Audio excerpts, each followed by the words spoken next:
Yes, let us call this meeting of the Jack Hopkins Committee to order for May 4th. And this is our meeting in which we first begin to examine all of the applications. And I want to thank all the members of the committee for hopefully doing your due diligence and looking over the applications in advance of tonight's meeting. That'll help it go a little more smoothly. First order of business that we need to do, and we can do this by a way of introduction and a welcome, we do need to disclose if any of us have any direct or indirect association with many of these agencies who have applied. Now would be the time to talk about that. It's always good, even if it's maybe as an association you've had in the past, you maybe are no longer active with it, but it's good to know some of our relationships to some of these organizations. So I will begin with that.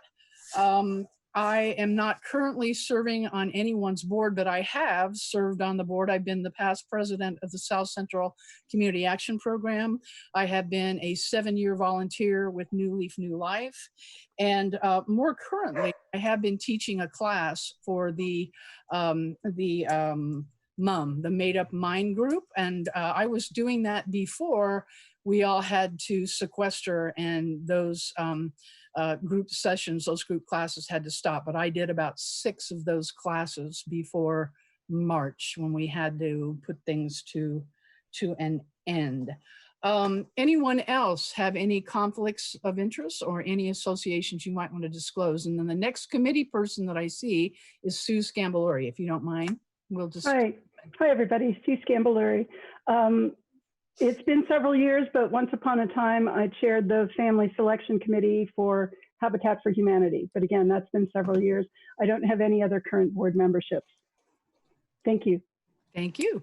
Mr. Smith, you've got one. I was on the board of Middleway House at one point in my life. And the Pantry 279 out of Ellettsville, I have worked with them in my current position at Area 10, and I don't know how close, but in the interest of being transparent, I've worked with them off and on. So now, Area 10 does not have an application in. Is that correct? They do not on this one. Okay. Correct. All right. Very good. Anything else for you, Mr. Smith, or can we move on? No, move on. All right, Mr. Mayor. Yes, I have 3. Sue and I volunteer at Community Kitchen, although we can't now because of the virus. We've done that for many years, preparing food and supporting them financially. I'm also a member of 50 Plus Men, which is an organization that funds not-for-profit organizations in the city of Bloomington and the county of Monroe. And I've been a table captain for Habitat Humanity's annual breakfast for a number of years. So I think that pretty much covers it. Thank you, Tim. Mr. Flaherty. I don't think so. Not on any boards currently or in the past. I donate to quite a few of these organizations, but I don't think that's what I don't think we're going to that level. So no, right. No board memberships. Right, thank you. And Mr. Fraley. No current board memberships. Actually, I don't even think I have past board memberships in these organizations. I've done a lot of volunteer work for Shalom, Community Kitchen, Habitat, but that's about it. All right, very good. And, Ron, did I see? I was also the director of the Community Kitchen many moons ago. So okay. All right, very good.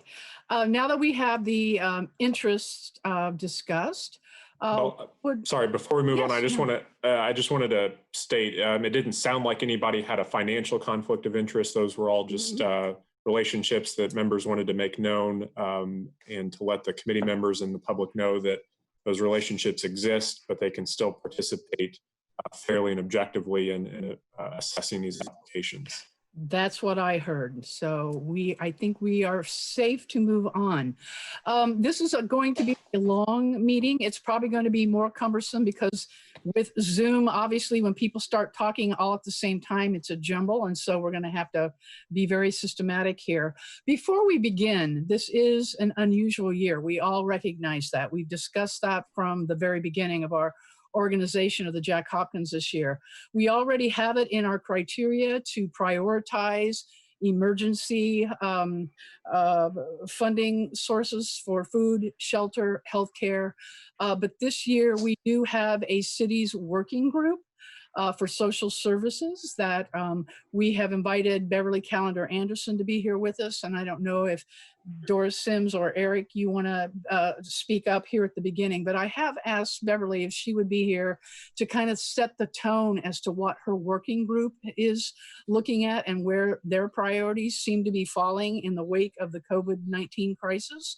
And I think that will certainly be an influence on all of our individual decisions. Once tonight, after we've gone through all the applications, we've asked any questions that we may need the agencies to clarify for us. We then go back to our own individual corners and do our own ranking. And yet we do need to stay within the Jack Hopkins criteria, and we do need to stay within the current community need. And so with that, Beverly, if you don't mind just kind of giving us an overview of where your group is right now. All right, thanks, Susan. As you all know, Mayor Hamilton appointed two working groups, one for economic development and one for social services as we were moving into the COVID-19 crisis. And the social services working group we continue to look at ways to keep that social service safety net from breaking for those who are most vulnerable in our community. And we have prioritized in the group food, shelter, childcare, and personal health and safety. Food, because food has it's just that basic need that every food serving agency, every food provider, whether it is prepared meals or food that people can take home, has seen an increase in need. And so that has become a major priority. And not only have they seen an increase in need for food products, but also for supplies associated with. So things like gloves and PPE, masks and those kind of things. And all of the agencies have seen a decrease in volunteers, mainly because they are trying to practice social distancing. A lot of the volunteers are in high-risk categories, and so shouldn't be out. And so whether it's food, shelter, or childcare, they've all seen a decrease in volunteers. In shelter, we started off really looking at how to provide a facility for isolation of people experiencing homelessness to keep, and how we were going to keep the spread of COVID-19 down among our homeless population, because they were in such close proximity. Even in the shelters, they were close in closely spaced. And so the isolation shelter that received funding from FSSA is now up and running. And I will say that none of our shelters have had a positive case of coronavirus yet. So to date, there has been no positive cases of coronavirus among the homeless population. However, what we're looking at now is the prevention of homelessness, those people who are on the bubble who may become homeless. And that sort of has prioritized itself now, trying to keep them in their homes so that they are not put back into that system because the homeless shelters themselves are pretty full. And so whether, not necessarily isolation shelter, but the regular shelters are almost at capacity. And so trying to keep those numbers low.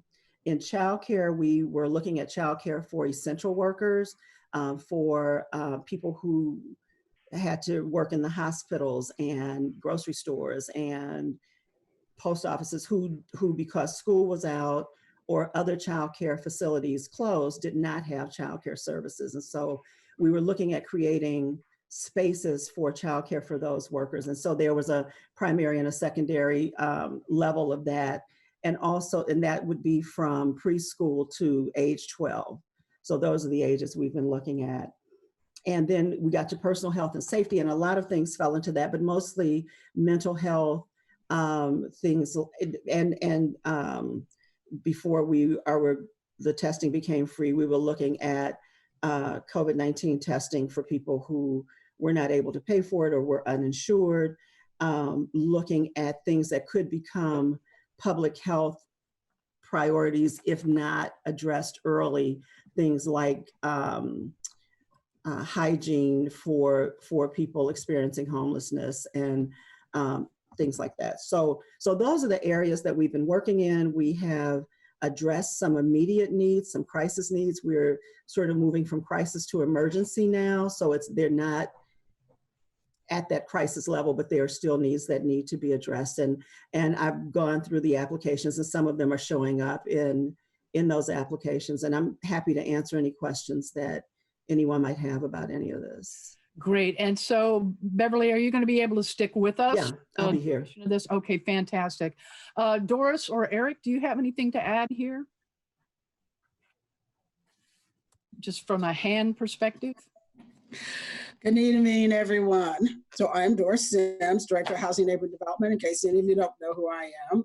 So Eric and I are on the call because we actually manage the Jack Hopkins Fund for the council office.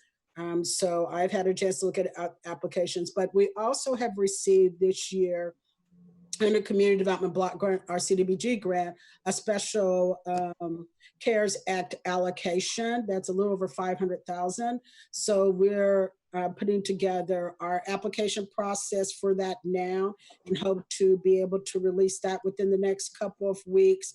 So probably a lot of the applications that you may be reviewing tonight will also apply for funding under our CDBG COVID-19 funding as well. One of the requirements of that funding is that there cannot be any duplication of services. So one of the things, at least that I will be looking at, is the agencies that you fund to make sure that when they submit applications under our COVID-19 funding, that there's no duplication of funding, which is one of the requirements that HUD has for us. So anything you would like to add, Eric? You did well, Doris. Thank you, Eric. And that is very good news, $500,000 for specifically this. That sounds like excellent news to me. And so I'm glad to have you two on the call to kind of make sure that we're, the Jack Hopkins Fund is going to be used to its maximum extent that won't duplicate other efforts. So thank you so much for being here as well. How this typically goes is this is not the night for us to, completely vet this, because again, a lot of this is up to your own individual rankings as a committee person. But this is the time to ask any clarifying questions of the agencies, because they will have until May the 14th to get those answers back to us to further help us in making our own personal determinations. We can do this in a number of ways. Some of the grants that we are going to be looking at tonight, many of you have already looked at and maybe think this doesn't meet the mark. It does not fit the bill. We just want to eliminate them from discussion altogether. We don't even want to consider partial funding or anything of that nature. But let's first of all work through each and every one, all 37, in alphabetical order. And if that comes up in the discussion, we can handle that at that point. But typically it goes a little more quickly if we just take them in order. I hope you all have something in front of you to refer back to. I have a hard copy notebook in front of me because I'm a hard copy person anyway, which is fortunate because it's hard to have split screens all over the place. But the very first application comes to us from All Options Pregnancy Resource Center. And of course, we have their synopsis. And at this point, I will just open it up to see if any committee members have looked it over and maybe have any questions that you might want to pose to the agency. Sue. Yes, thank you. More than anything, and staff has actually alluded to this in their comments, but I know that the request for their diaper program has come up several years in a row. This is an odd year, so I can I'm certainly willing to agree that they've likely experienced a spike this year, but I'd be interested in their long-term plans for that, and whether or not they're going to be relying on Jeff Hopkins or other agencies or other entities to help fund that. So I offer And that. so to help staff who are very carefully taking notes and are going to be the ones that are going to generate the questions and get back to the agencies, your question has to do with what are their plans for additional funding to help? For sustainable ongoing funding beyond Jack Hopkins. All right, that's a good question. Anyone else from the committee think of anything else you might want to pose to all options? Yeah, I think that, oh, sorry.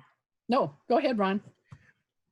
I'm agreeing with Sue. There was, as I think Stephen pointed out in the comments, no future funding plan for that need. So it would be great if they would make some comment and say, this is how we're going to address it. And again, typically the Jack Hopkins committee does not typically like to fund the same thing 2 years in a row. We all are in agreement. These are unusual times, but typically another question that we ask everybody that we think is worthy of at least some funding is, would they be able to operate a program if we gave them partial? Many of them have already prioritized. If we only get part, this is what we, this is our first priority, followed by our second, third, and fourth. In this case, they're just asking for a blanket amount for the diapers. Is that correct? And so I think a question that we might pose to everybody is, would you be able to, fulfill your mission here if we could only grant you partial funding? So that's definitely a question, might be one that we ask everybody. Did I see a hand up down on the bottom with Matt? Yeah. I similarly had questions about the partial funding, but also they had a note about the grant would expand purchasing power to allow us to meet a growing demand as the coronavirus epidemic continues to impact Bloomington. I was curious to, I don't know if they have, rough estimates or numbers, like are they experiencing, a doubling of normal demand for this program, 50% increase, and what that might look like. So if this is sort of an outsized year for the program, I could see how they might need additional funding on sort of a one-time or COVID crisis only basis to meet the expanded demand. And I guess I'm curious to know the details of that more. Yeah, so you want maybe more of a quantification as to exactly, how many more clients are coming. Yeah, exactly. Okay. They mentioned existing clients, approximately 125 children each month. I'm curious of the growth in the need for the program, I guess. Now, in looking back at the history, they applied last year for their diaper program to the tune of $10,000, and their grant was denied last year. I don't know if that'll make a difference for anybody in going forward. That's a good point. Yeah. Okay. Anything more on all options? I think we should keep them in the loop. Okay. And that, of course, is the question of the day. Do we want to keep them in consideration? And I think what I have heard is that we've got some agreement there, at least from Tim Mayer. Everybody, what show of hands? How many want to keep this on the roster? Okay, that looks unanimous. So all options. All right, let us move on. Now, if anybody thinks of anything else, if we're moving too fast, let me know. Quick question, if that's Yes, okay. Mr. Franklin. So we are intending to eliminate potentially some organizations from consideration tonight at tonight's meeting? That is a conversation we could have. I mean, when you put it in perspective, and we've already talked about proportionality, we only have so much to allocate, and we've got a lot. Stephen, you have something else to add here? Just before we get too far into it, if anybody does need any materials displayed, I've got the applications themselves. I've got the summaries ready to pull up. I can share my screen, but you all have all the information as well. So I just wanted to throw that in case anybody needs anything displayed. Great. Ron, did you have a question? I was going to say that based on the fact that we have $500,000 approximately that would specifically go towards COVID, and this is outside the parameter of Jack Hopkins somewhat, I would say that I would eliminate them at this point. Now, let me make one point about eliminations. if we eliminate tonight, it's just that somebody is clearly off the mark. Basically, you as an individual council member can eliminate people by giving them 0 when it comes to Right. your individual ranking. So there's Right. still opportunities for you to decide what meets our criteria more fully than someone else. They're all good. They're all doing great things, but Oh, they're, yeah. yeah. Yeah, So they're does all that doing kind of great help things. clarify? If we eliminate tonight, it's going to be somebody that was just clearly off the mark, that just, this is not the source. Okay, a little bit more nuanced on that for, Right, okay, right. that's fine. Right. Yeah, Stephen. And one last general point, I made this, I think, in one of the memos, but in case it got lost, I wanted to bring up the total amount requested from the Jack Hopkins funding, which was almost $823,000 from the 37 applications. The committee has at most 319,000 roughly to allocate this year, and that's assuming that we use all of the unused funding from 2019. So just something to we keep in have mind. a lot of cutting to do, and that hurts nobody more than me. But this can be done too on a more individual basis once we get through tonight's vetting. You all have the individual ability to say, you know, we'll just give them a little bit of what they asked for because we've got a ton more that we really do want to give more to. So that'll come a little bit later. Let us move on now to number 2, which is the American Red Cross of Southeast Indiana Home Fire Relief. Any questions or any concerns about this one? They're asking for $15,000 for operational support of the Home Fire Relief Fund, financial assistance for clients and staff costs who need relief in the case of fires. We want to see the missing financial that was, I think Stephen pointed that out, that they missed adding the financial, and I think it's probably good if they comply with the regulations that we set forth. And sometimes that can be a deal breaker. If their application, after we've extended the deadline an extra couple of weeks, if the application's not complete, again, we've got a lot to cut. That might be something to think about too. But yeah, they are missing a fairly important piece of their application here. Any other thoughts about this one? Or any questions we might ask them?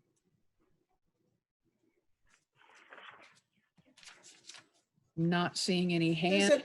Susan, Yeah. I'm sorry. Yeah, Doris. I just have a comment with this application, because it looked like they were going to use it in case someone had a home fire or a natural disaster.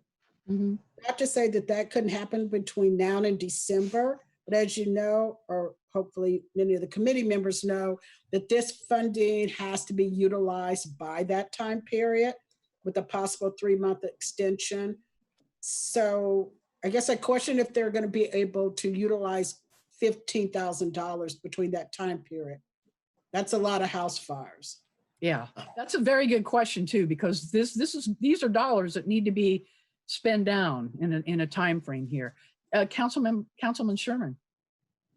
Yes, I reviewed this application and made the notes, and I did contact fire chief and said, is this number realistic for the year? And he said yes for the year. I don't know if I commented about, in some cases I asked whether they would be seeking reimbursements for services performed before the grant was awarded, if it's going to be awarded. I don't think I asked in that case, but you may run across that question as you proceed. So. Okay, is anybody in agreement that that's a good question, Mr. Flaherty?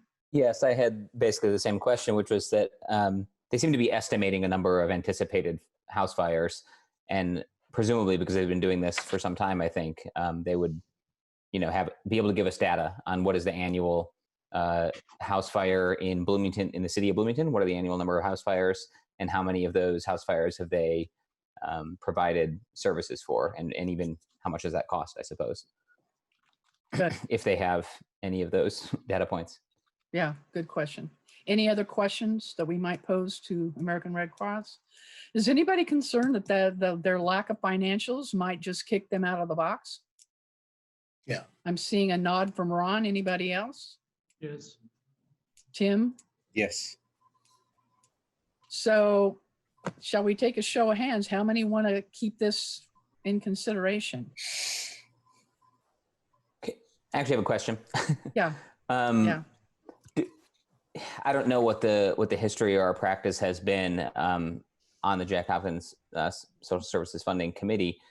Is any portion of a application left blank potentially disqualify someone? I'm not sure. I guess I'm curious how this has been treated in the past, and if certain portions of the application, like a financial statement, is deemed more important than another section that might be missing. And so, yeah, I'm just curious. I don't know if Dan or Doris might want to address that, but anytime you're in a competitive grant round, how well they write the grant, it enters into the picture.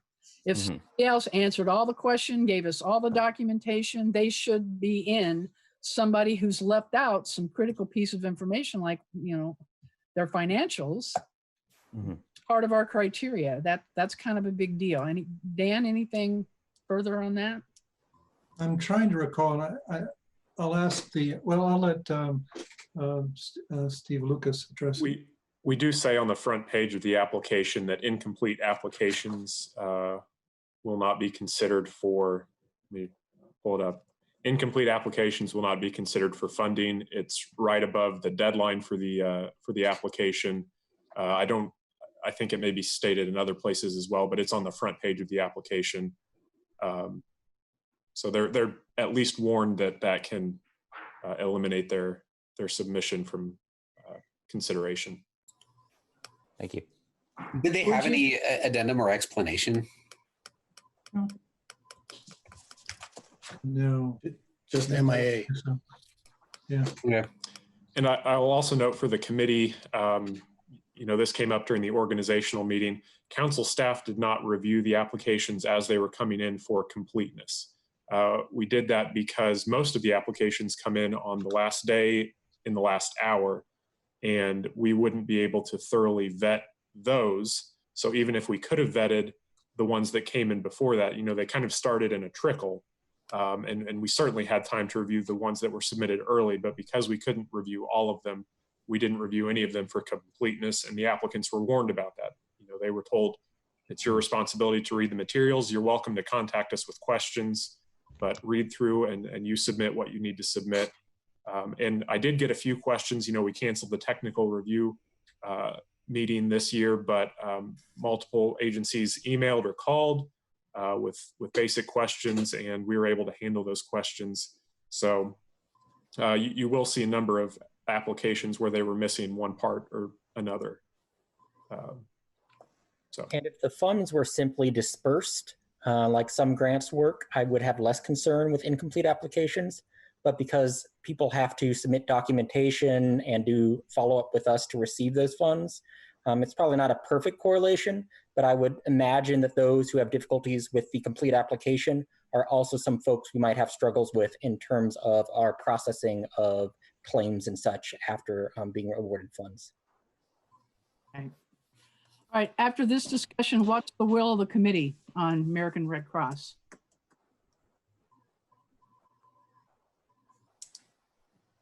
Ron?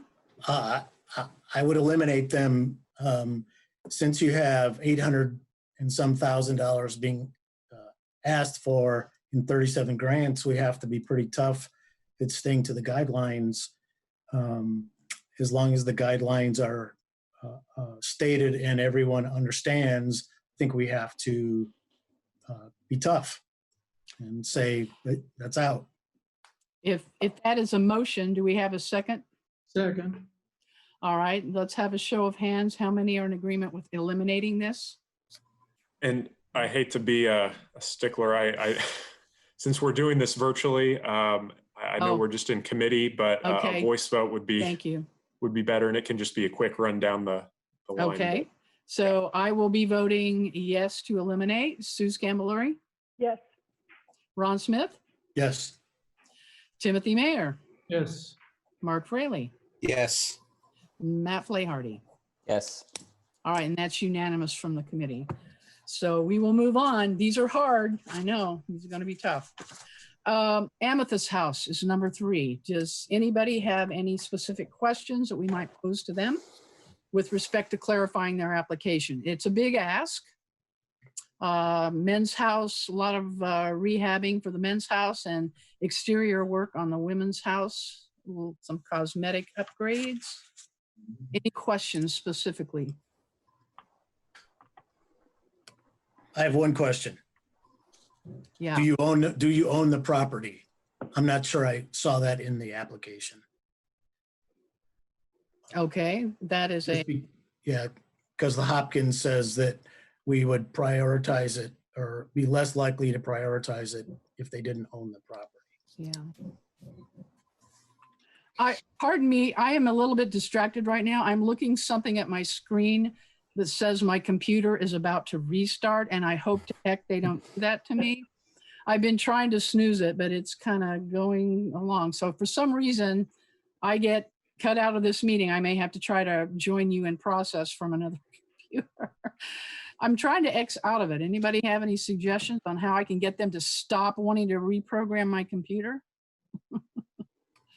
It's about to restart to install other software updates, and I don't want them to. I'm trying to find an answer to Ron's question. On their application, they simply put not applicable. Yeah, it wasn't. Or whether, yeah, so, but we could certainly clarify. It might be under assets at the end, but it's a good question. I think the answer is yes, but let's confirm it. I mean, it's not a hard question for them to answer. Okay. They have a number of properties, by the way. It's not just. Yeah. Right. And like many of the agencies, they do great work, so. Mm-hmm. And of course, they have given us their priority. It's the men's house first, which is the biggest portion of the ask, followed by the work for the women's house. Any other specific questions anyone can think of? Two quick questions. Yes. One is if they've itemized multiple projects and prioritized them, should we just take that as a given that a partial funding would be an option we can pursue? Yes, and that's what you want to look at. You don't want to give them partial funding that leaves them not able to do one part of their ask. So that's typically what's useful to the committee when we see the $25,000 is their number one priority, followed by the other two. And the second question, I'm sorry, yeah. I didn't mean to cut you off, was with the painting in particular. I was curious if those cost estimates included materials and labor or only materials, as I would wonder if volunteer labor is being used. That seems like a task that could be done by volunteers. Maybe not. That's a good question. If you want to ask that can that'd be great. I believe there's an estimate in the material. I may be wrong, and I think they usually hire out that work. Okay. But you can ask it. You're welcome to. I think that's the answer you'll get, though. Sure. And I kind of took notes as I was doing all the summaries, and occasionally cross-referenced applications. I can't say I did in every case, so it's entirely possible that I may ask a question or two that are that is available somewhere. So I apologize if that's the case. So should we ask whether volunteers might help with the labor part of the painting? So yeah, or if that would be an option for them.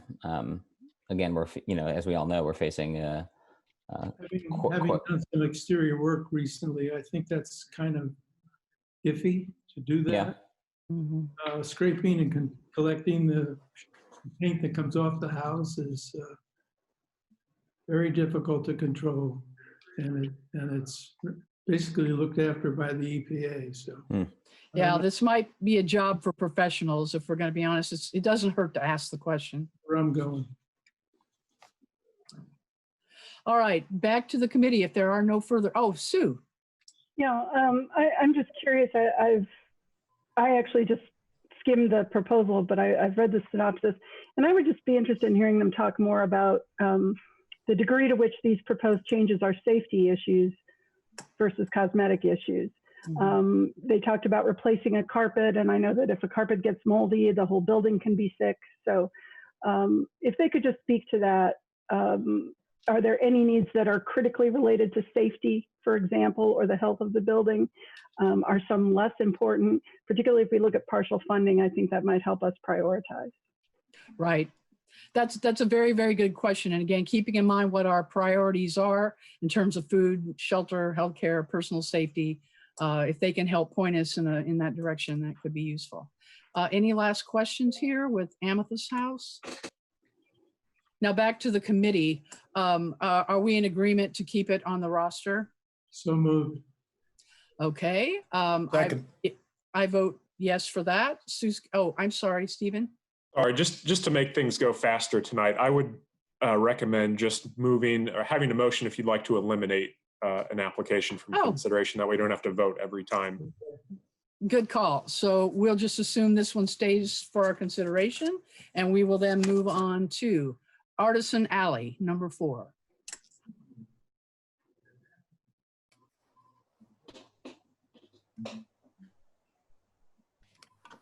Do we see any relevance to the Jack Hopkins criteria here?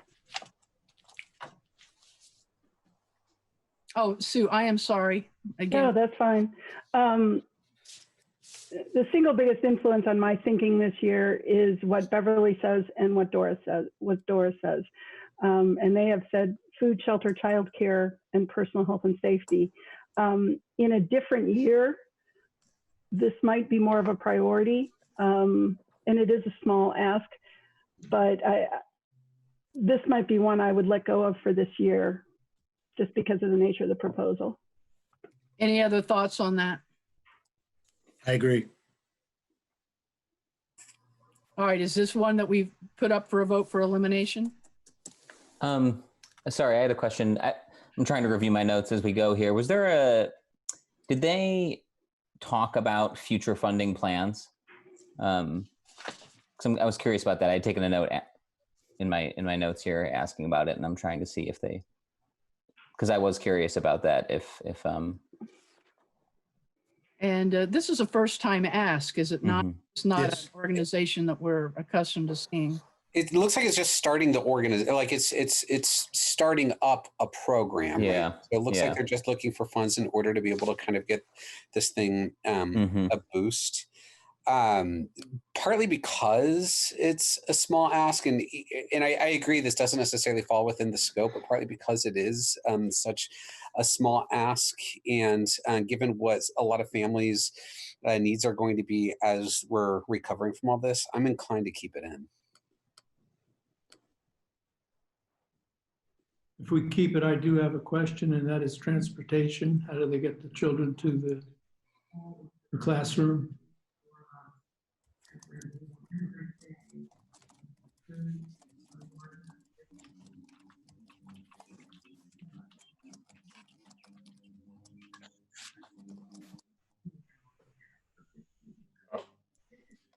I think Susan lost dropped off. Oh, no. She's giving me a call right now. If one of the other committee members wants to take over chairing, I'm going to see if I can help. Would you, any volunteers? Beverly, you want to go? I don't want to share. I just had a comment. I can't share. Oh, I'm happy to kind of do it until Sue gets back. So is the Artisan Alley one that we feel comfortable keeping? Does anybody have a strong opinion where they think it doesn't meet the criteria of the Jack Hopkins funds and want to make a motion? Ron, I just Beverly had a comment. I have a comment. Yes, ma'am. So not in addition to the transportation issue, one of the questions that I had when I read it was how useful it would be to parents from 3 to 6. I think most after-school childcare programs last until at least 6:30 or 7 o'clock. And so if it's difficult to get children there and they have to leave before parents are off from work, my question about it was just if it was going to be utilized very much, unless it's just for people that live in the immediate area that can walk. Is that a question we should put on the, or are we still debating whether we should keep this in or not? I don't know, but I have a comment pretty close to Beverly's. One of the things that I noticed is that there is a charge for the program because they talked about scholarships for children to attend. So I'm wondering how it's determined how children go about applying for and receiving scholarships. And if that's the case, there must be a cost per child for the program and what that is. They were referencing it's a low ticket price in their application, but it's too vague for me. Right. I mean, low can be $1 or it could be $20. Right. A question, Doris. Stephen? Oh, no. Oh, sorry. Go ahead. Were you asking for the cost per person or the price per person, Doris? Well, how much it costs per child, because they talk about. Well, you mean how much someone would pay for it, the ticket price? Correct. Okay. Yes, the ticket price. Okay, thank you. Thank you. And there was no outcome indicators spelled out in Artisan Alley either. Stephen? So Susan's worst fears came to light. Her computer booted her off. So she's going to try to log back on. I don't know if the committee wants to proceed without her. She's, I think, going to try to use a different computer to hop on the meeting. But she can use her phone. Yeah, was she able to call in? She was going to try a second. Well, and as I speak, here we go. She may be joining us. So. There she is. Yay! The nerve of those guys. Gosh, you're just going along and all of a sudden somebody decides that, they're going to interrupt your program. Okay. What did I miss? We were still discussing Artisan Alley. There were some questions about the cost of the program to the participants. And I missed what I think Beverly had commented, but. How useful this would be to parents if it only goes from 3 to 6 p.m. Okay. So where are we in the process here in terms of voting to eliminate? I think those were all just questions posed by committee members. Hadn't decided. No one had made a motion to eliminate yet. Got it. Okay. But you had a healthy discussion about the value of the program to the COVID crisis? Well, we're wondering, there's a lot of substantial questions from everybody about how fully formed the proposal is, I think. Okay. So are we to a point to make a decision? Sue has a question. Sue, I'm sorry. There's a box now covering your face, Sue, and I've got to figure out, do I want to get rid of this box or do I need to keep the box? So That box could make it reboot again. it's called Press for Help, and I'm about ready to call in the help right now and throw my computer out the window. 100 years ago, some historian's going to watch these meetings and laugh at us, I think. Oh, they're definitely going to laugh at me. Yeah. I've been listening to the conversation and the questions that people have. And again, I keep coming back to the guidance that Beverly and Doris have shared about what's critical this year, not what's ideal, but what do we have to do this year. And perhaps in a different year, this would be more competitive in my mind. But just to move this conversation forward, I would move that for this year, we remove this particular proposal from consideration. All right, motion. Do we have a second? Second. All right. Order. Do we? Does a simple majority of the committee members eliminate at this point? Yes, I believe so. We have 6, right? Mm-hmm. Okay, so 4 out of 6 will eliminate. All right, so we've had a motion and a second, and I will start, and I would vote to eliminate. Sue Scamboluri? Yes. Ron Smith? Yes to eliminate. Matt Flaherty? No. Mark Fraley? No. I'm sorry, what was that? No. No. Tim Mayer? No. All right, and so that's a majority. That is what, 5-1? No, is that? No. 3. 3-3, so they stay. Yep, I heard 3-3. 3-3. Okay. The no so votes that- were like no to eliminate. Correct.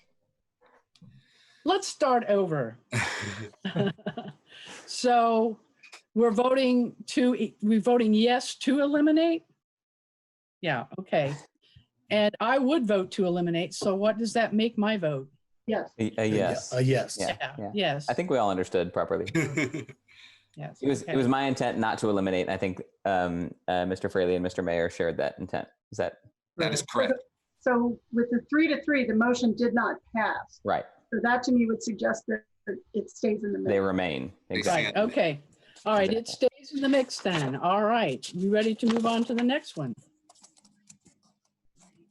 Big Brothers Big Sisters of Central Indiana.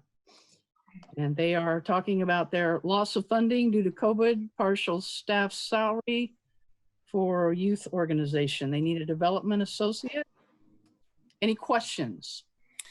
This is another one that seems like a really big ask, and it's not clear to me on spec whether partial funding is going to be useful for it, and this is something that seems to be primarily going towards staff. It is a big ask.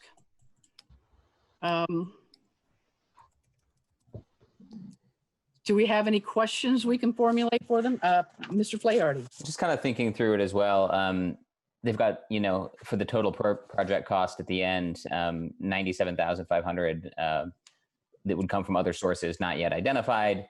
And I struggled with this one a little bit. I think, I don't doubt the quality of the work and what they're doing and the need. It's just like lost revenue from a lack of fundraisers or a lack of donors right now. I feel like probably everybody's in that boat a little bit. And I wasn't quite sure how to treat that or deal with it. I guess that kind of the point though of the exception for this year in terms of operating dollars and kind of potentially straying a little bit from the normal Jack Hopkins criteria.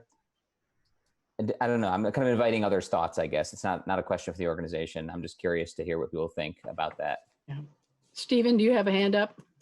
What we communicated to agencies was that any request for funding that was for lost revenue or for expenses dealing with COVID would be treated as requests for operational funding, which is under the committee's allowance this year, that's allowed. If it's something that they've already spent money on, we simply, I think, ask them to kind of specify that. So if it's not clear to the committee and that matters for your decision making, we could certainly clarify with any of the applicants, is this something you're seeking reimbursement for, or is this something that you've yet to spend funding on? So the agencies were told that they could ask to be reimbursed for COVID-related expenses under our general operational allowance this year.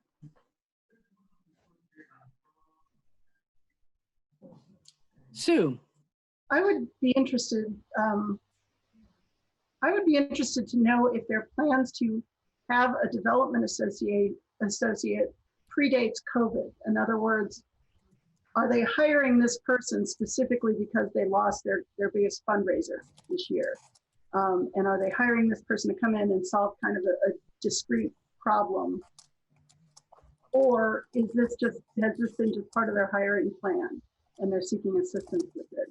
I would feel better if they said a development consultant to work with our board to create a strategic plan. It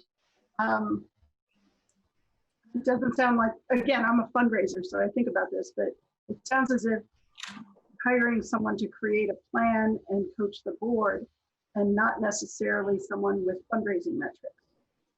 And maybe I'm misunderstanding that, and perhaps they could clarify. Mm-hmm. That's a good question. Can staff that are taking notes, do you have a way to articulate that? You need to ask Claire. The way to ask that is this, what specific metrics are associated with this new development position? Right. Only the creation plan, or are there actual monetary goals, or budget's missing for that program too. Say that again, Ron? The budget is missing in the comments that down at the application, missing documents. The project budget is missing. Okay. Good catch. Thanks, Ron, for that. That was, I'll give them my credit where it's due. Stephen found that. Okay. Oh, no. I'll give credit where it's due. I think Becky actually found that. And just so the committee members know, these applications were reviewed jointly by Dan and I, and Becky assisted as well. So we had a lot of cooks in the kitchen on this one. Now, we've already eliminated somebody who did not provide their financials. Are we in the same boat here? It's a different financial statement or issue than the other one. Yeah. And I understand the rationale for sort of using that as a gatekeeping function, but I do sympathize with this is money to pay the salary of a particular person. It's well articulated. I don't see how a project budget would add information to that really, but and I think that's kind of a different question actually than the year-end financial statement with Red Cross that we were asking about. Stephen, did you? Well, and I will add, in reviewing some of the applications, I noticed that many applicants separated out their proposal into a specific sheet called project budget. Others sort of had that information embedded in the application itself, and you could kind of piece together what the budget was for what they were proposing. So how strictly the committee wants to treat that is up to you. But I did notice, at least beyond just this application, there were others that had that kind of budget built into the application rather than separated out. So for what that's worth. Okay. Any other points? Any other clarifying questions on this one? I mean, this is an ask for a partial salary. Do we ask them if they're going to be able to, go ahead with hiring a development associate if we only give them partial of what they ask? I mean, I think we're going to pose that question to everybody, right? They didn't really help us break this one down. Yes, Matt. And just to make sure I'm understanding correctly how this all works, not that we want to fund projects that may not happen, but if it did not happen, if they were unable to hire the staff person based on the inability to raise additional funds, they would not be able to seek reimbursement for the grant. That's right, and it would revert and go to next year's pool. Is that right? And I think we actually have one grant this year that says, if you don't give us the full amount, we're not going to be able to do it. I mean, and that kind of honesty is what we're looking for here. If we could not see our way to give you $30,000 to help support this, are you going to be able to hire this individual?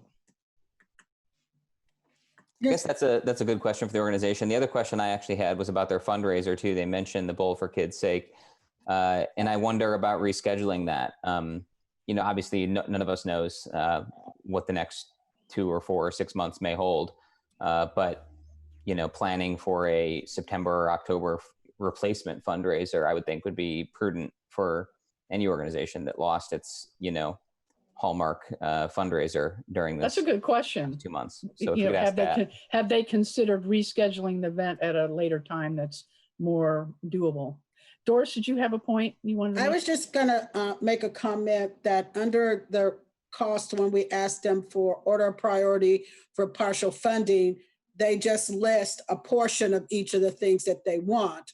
So maybe clarification on, okay, if we only give you a portion of the 30,000 that you wanted, how much of that did you want as part of the development associate salary? How much did you want it as recouping revenue, and how much did you want is to hire a strategic development consultant?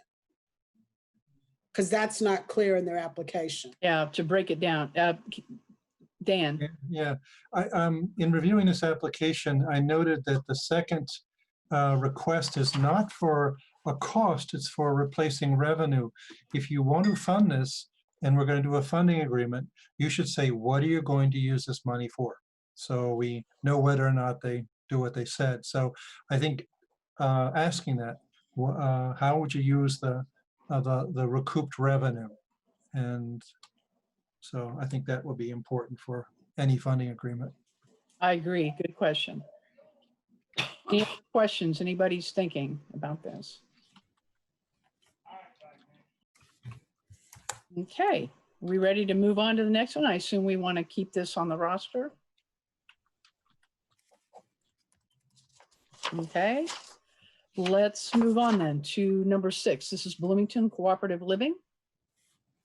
Relatively small ask, and it's adding to affordable housing stock. Any questions from anybody? Yeah, I think we should look at what staff has written about missing application materials, reimbursement requirement. $7,000 seems like an awful small sum for a roof. Yeah, I had the same thought. Okay. And this is actually a big structure. Yep. Yeah. That is, So we're just kind of incredulous is that can you really replace a roof on $7,000? Yeah, and I think what I would also be interested in knowing is, what is their plan going forward in terms of rehabilitation of the structure? It kind of indicates that it needs a lot of repair. Okay. Any other questions anybody can think of based on this application? Not seeing any. All right, so we're okay with keeping this? Seeing head nods. All right, let us move to Boys and Girls Club, number 7. Expanded service for camps. And again, they do directly talk about the COVID response for need for summer camps, yes? Anyone have any specific questions we might want to ask?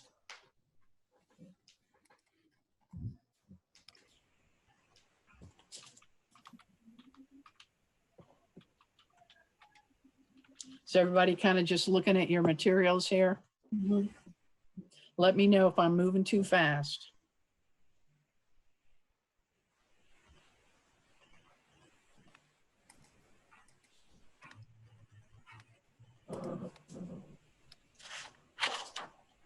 I think it's pretty straightforward. I mean, Our priorities, children, I think we ought to keep it in here. I think staff comments are helpful already, and their narrative is pretty straightforward to me. So I would be content to keep it in. Okay. It's pretty straightforward, and I guess I question this is probably gonna be the case with a lot of them, but I mean, it seems like some of their specific program goals are consist upon a whole bunch of unknowns into what those $24,000 are going to be used for over the next over the period of time that this grant covers, given the fact that it's really unclear. I mean, I guess I guess they are talking about children of essential workers and everything like that. So yeah, okay. As I'm reading it more, this makes more sense. Yeah. Yeah, I think they made it fairly clear what it's for. And do I see a hand up with Beverly? Yeah. Yeah. And I was just going to say that they are one of the organizations that have provided childcare in their Ellisville club for essential workers since we've been in the crisis. And so I think this is an extension of that, but they are ready to produce pods and things like that. So. Okay. Yeah, I'm in favor of keeping it in. Yeah, if we have no further concerns or no really specific questions, I think we can move on and keep this. Okay. Okay, number 8, Catholic Charities, and this is therapy services. Any specific questions from anybody?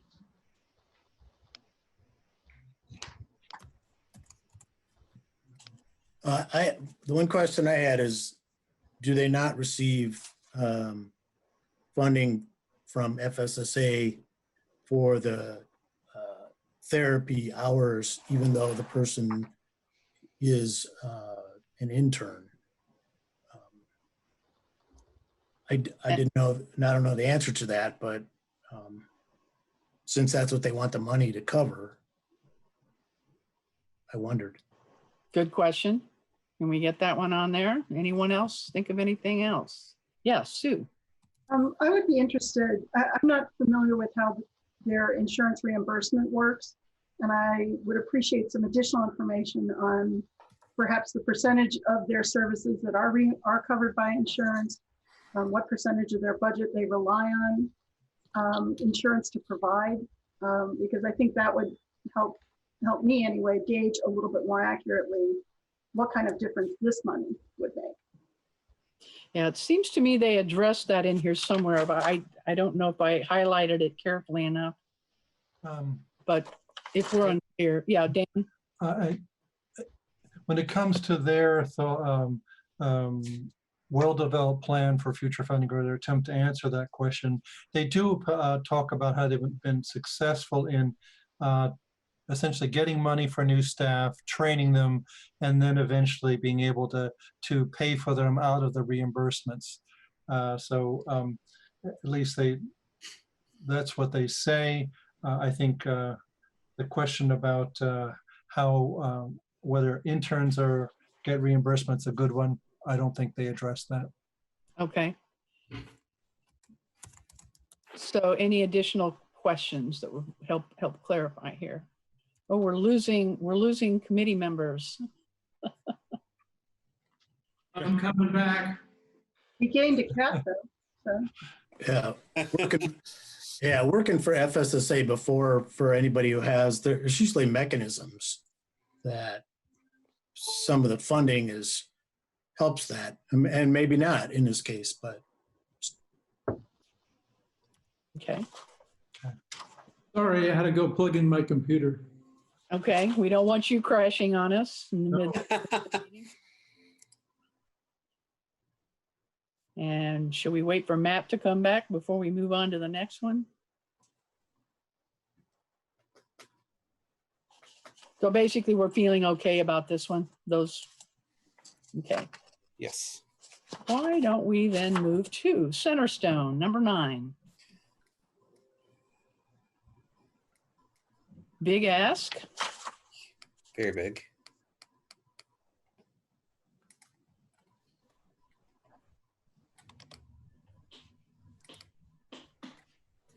And one of the things that we were prompted about was to determine how much other city dollars have already been applied to this project. Is that a fair game question? Does any of their financial material reflect that?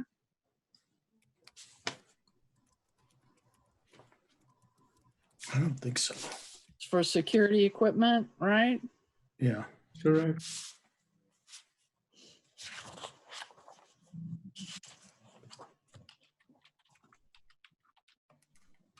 And I have not yet heard from Doris or Eric about any of this additional COVID CDBG dollars that would address any of this. We are on Centerstone right now, Doris, and we were just kind of wondering. Okay, I'm sorry. No, it's okay. How much city money has already been invested in Kinzer Flats? Oh, so Kinzer Flats, do you recall, Eric? I know that they received a home grant. Yeah. Of $300,000. Just pull it up real quick if folks are curious. So I'm pretty sure it's 300,000 we gave them. I know that is a tax credit project as well.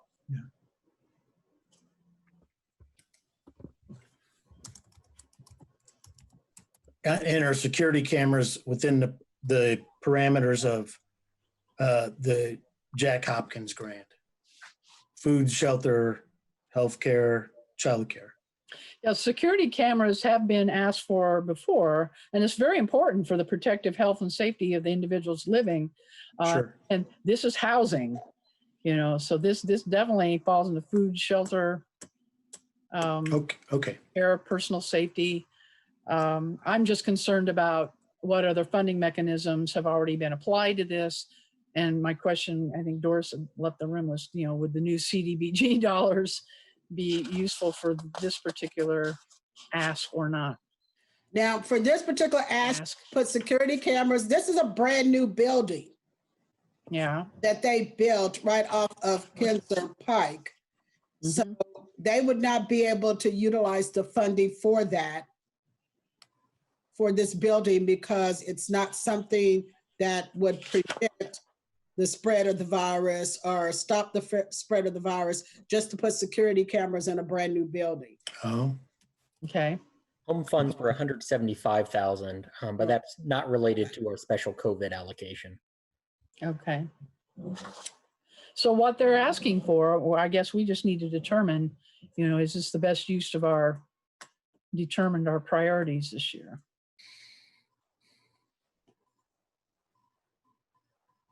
I think it's worth keeping in. Okay. Any other opinions or questions we might ask? I guess I would ask them why they did not think about security cameras when they built the building. And I think it's still under construction, but why that wasn't part of the original construction cost. Okay. That's a good question. Anyone think of anything else? Yes, Matt. Sorry, I was trying to read my notes at the same time I was raising my hand. I was curious about partial funding. There's a section from staff comments, I guess, about this. It's a pretty big ask in terms of the dollar amount, and I'm curious if they would be able to. I think it is an important need based on conversations I've had with folks about this, but it's just a lot of money for what we have to give. So I guess I'm curious if they'd be able to go ahead with the project with the partial funding reward and where those funds would come from. So if we could ask that, that'd be helpful. Yeah, that's kind of the basic question for everybody, but I agree here. That's kind of what I, kind of look at when I'm distributing my own dollars is, this is a great project and we need the housing, but that's a big ask. It's a big chunk out of the whole Jack Hopkins pot. And can they do at least, make a dent in what they're trying to do if we were not able to give them the entire amount? So that's the question of the day for me. Anyone else have any other concerns, thoughts on this? I just wonder if they can find the money elsewhere through the state, through the substance use disorder grants, through the waivers that are related to the substance use disorder grants. Mm-hmm. It is an important thing, but yeah, not sure that 44,000 is a lot. Yeah. Anything else? We're going to obviously want to keep it under consideration. All right, let us move on to number 10, City Church for All Nations. This is a $15,000 ask and they don't have budget included, right? They do not. Staff concerns. First-time applicant, money toward a vehicle is typically a difficult ask. They're duplicating what St. Vincent de Paul does. St. Vincent de Paul collects and distributes furniture and household goods. You're under the circumstances, it's I'd have a hard time supporting it. I would move to eliminate this one. okay. Missing budget. Sue, I'm sorry, I didn't get your comment. I would second removing them from consideration. Okay, so move to remove in a second. We want any further discussion on this? Are we ready to take a vote?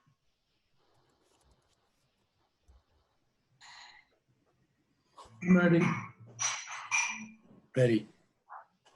Okay, if everybody's ready, I will vote yes to eliminate.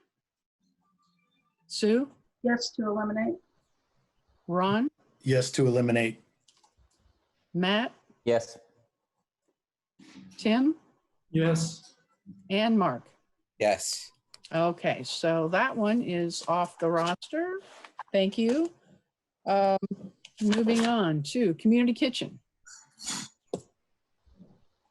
to the tune of $8,000 and change. Any questions for them? Yeah. This seems ready to move forward. Absolutely, in my opinion. Anyone else have a differing opinion? Should I recuse myself from voting? You're not a staff member, right? You're not getting a salary from No. the kitchen. No, you don't have to recuse. Okay. Basically, our conflicts of interest say that even if we have had former or current associations, we can be fair and impartial in judging the merits of all of these. Okay. Yeah, Dan? Yes. You mentioned a prior association with Community Kitchen, right? Yes. That's fine. If someone has a current relationship, you may want to declare under our local rules, which means but that's not true in your case. So, and I don't think I heard one today at all from anyone who has a current board relationship with the agency. So thank you. All right, I think this one can move forward, yes? Yes. Yes, Matt. I did have a question or two. They talk about so they're trying to expand capacity basically. I'm curious about. I imagine they've seen an increase in need due to the COVID-19 crisis, and I'm just curious if they've quantified that in any way, and just to know a little bit more detail about. Are they coming up short? At times, have they not been able to fully fund, all program needs at times due to this increased demand? Or is it more of an issue of by being able to take larger distributions from food banks and take advantage of larger purchasing opportunities will allow them to save money and more efficiently serve more people? I guess I'm not completely clear on exactly how this will meet a gap or a change in their circumstances. So I'm just. That's a good question. And Beverly, I don't know if you want to speak to that again. I think it's fair to say that all of the food providers are going to be, in capacity. They're seeing people that have never taken advantage of their services before, right? But yeah, every one of the food providers that serve families, I have said they're seeing people that they've never seen before. Specifically, Community Kitchen has had problems actually getting specific food items because, especially now because of needing to close down the dining room, they are having to make things more portable. Mm-hmm. And so finding those items that are portable, that are nutritious, that are, may or may not need to be refrigerated or cooked, has been a problem. And so those items have been more expensive as well. Mm-hmm. So I think that may be part of their need. All right. And again, putting this in perspective, in the past, when we've actually had a public hearing where in addition to these applications that we're vetting, the agencies themselves get to come forward. Many times we'll ask them a question just so that they can do a little promotions of this is who we are, this is what we do, this is what we're seeing right in the here and now. We're not going to have the benefit of that public hearing. This is basically for us asking questions to help us clarify what are the best use of Jack Hopkins dollars. So, but that is a good question to just, get them to put on the record how extensive are they seeing their demands increase. Anything else you might want to ask them? All right, let us move on to number 12, courage to change, sober living. Any questions? So this is a duplicate ask? This is something that they've already asked for in the past and have received? They were granted a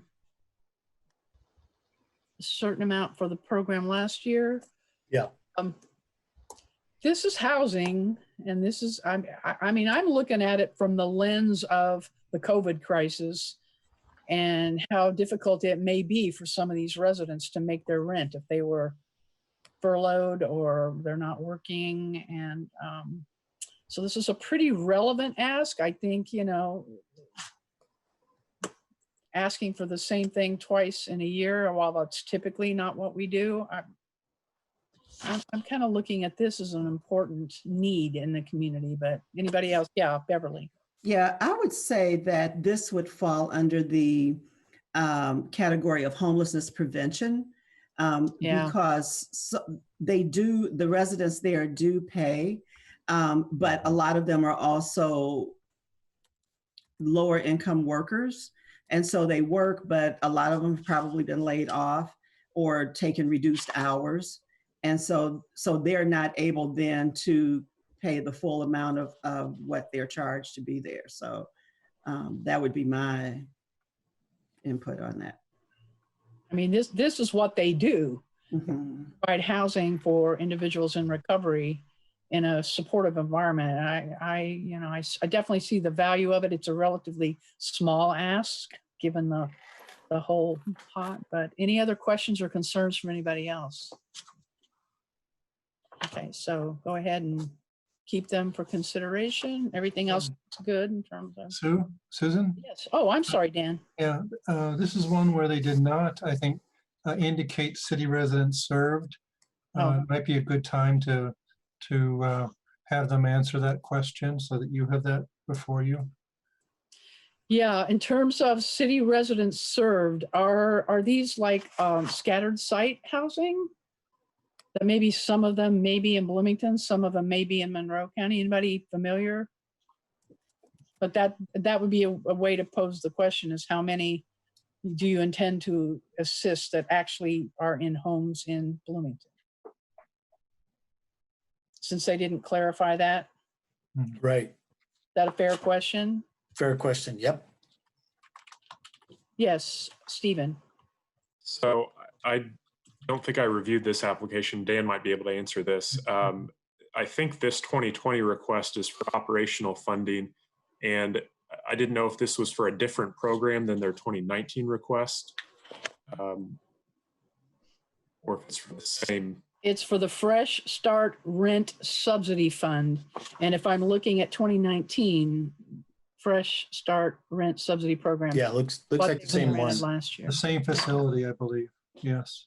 So the committee does have a policy that the same operational request won't be considered 2 years in a row, simply to discourage people from coming to rely on an uncertain funding source. So I don't know if there's a difference the committee can find between the 2 years. It certainly might be a needed program this year, but the committee should be aware of that policy. Yeah.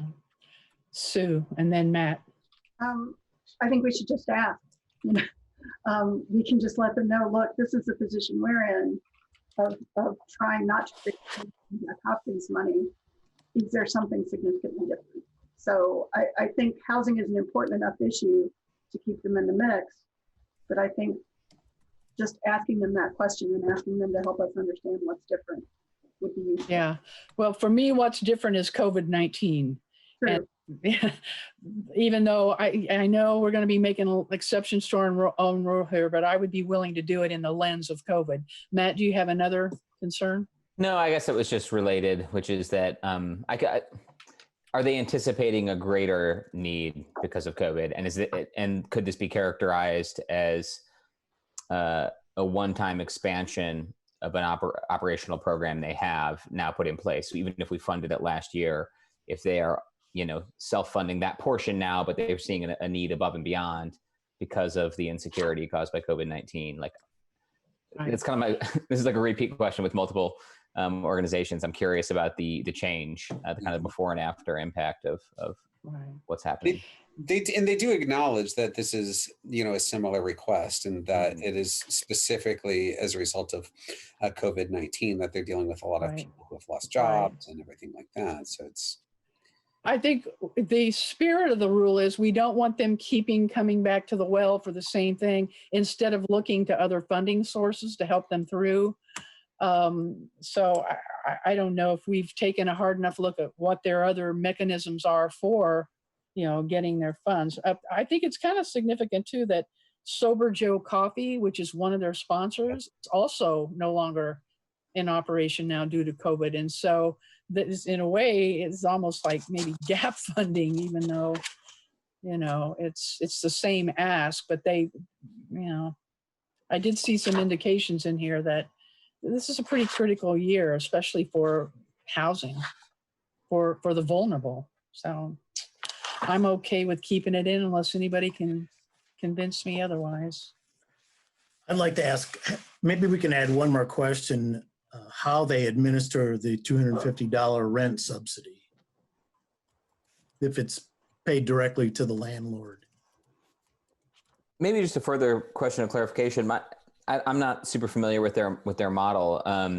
I got the impression that they actually just have 4 houses and that this is rent reductions for people that live at their houses that they own. Did I misapprehend that? No. I wondered if that's what, is that how it is? Is that how Yes. it works? Correct. So they're not Yeah. paying a landlord, they're reducing rent for the people at their own properties. Yeah. Is what it does. Oh, thank you, Matt. Thank you, Doris. And if you want to ask them any clarifying questions about their model, if you're not familiar with them, that's fair game. So Yeah. anything else? Does that raise any other questions before we move on? Okay, let us move to number 13, El Centro. $10,000 for financial relief to Latino residents. Any questions or concerns? You need a minute to look it over? Tell them to run it under hot water. Doris is having a conversation, probably with Jim, right? Questions from anybody? Are we looking at staff comments here?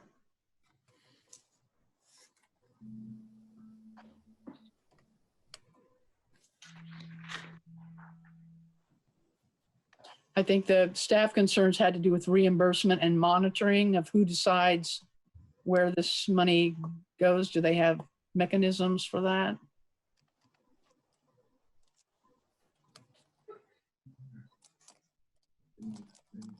So I don't think that's in the application, but they do have a mechanism separate. I think the question about the gift card that staff put is a valid one. But they have a selection or an evaluation sort of committee or person that evaluates the applications that come in, and then the payment is made from El Centro, from the organization. But I think the question about the gift cards, I would question that part of it. Okay. Anyone else see anything? So I have a comment about how much is there a ceiling to how much they would offer a specific family. So if my rent's $1,000, would you pay all of that $1,000 or a portion of it? I don't think that was clear. Is there a minimum or a maximum amount per family member? Or per family? Okay.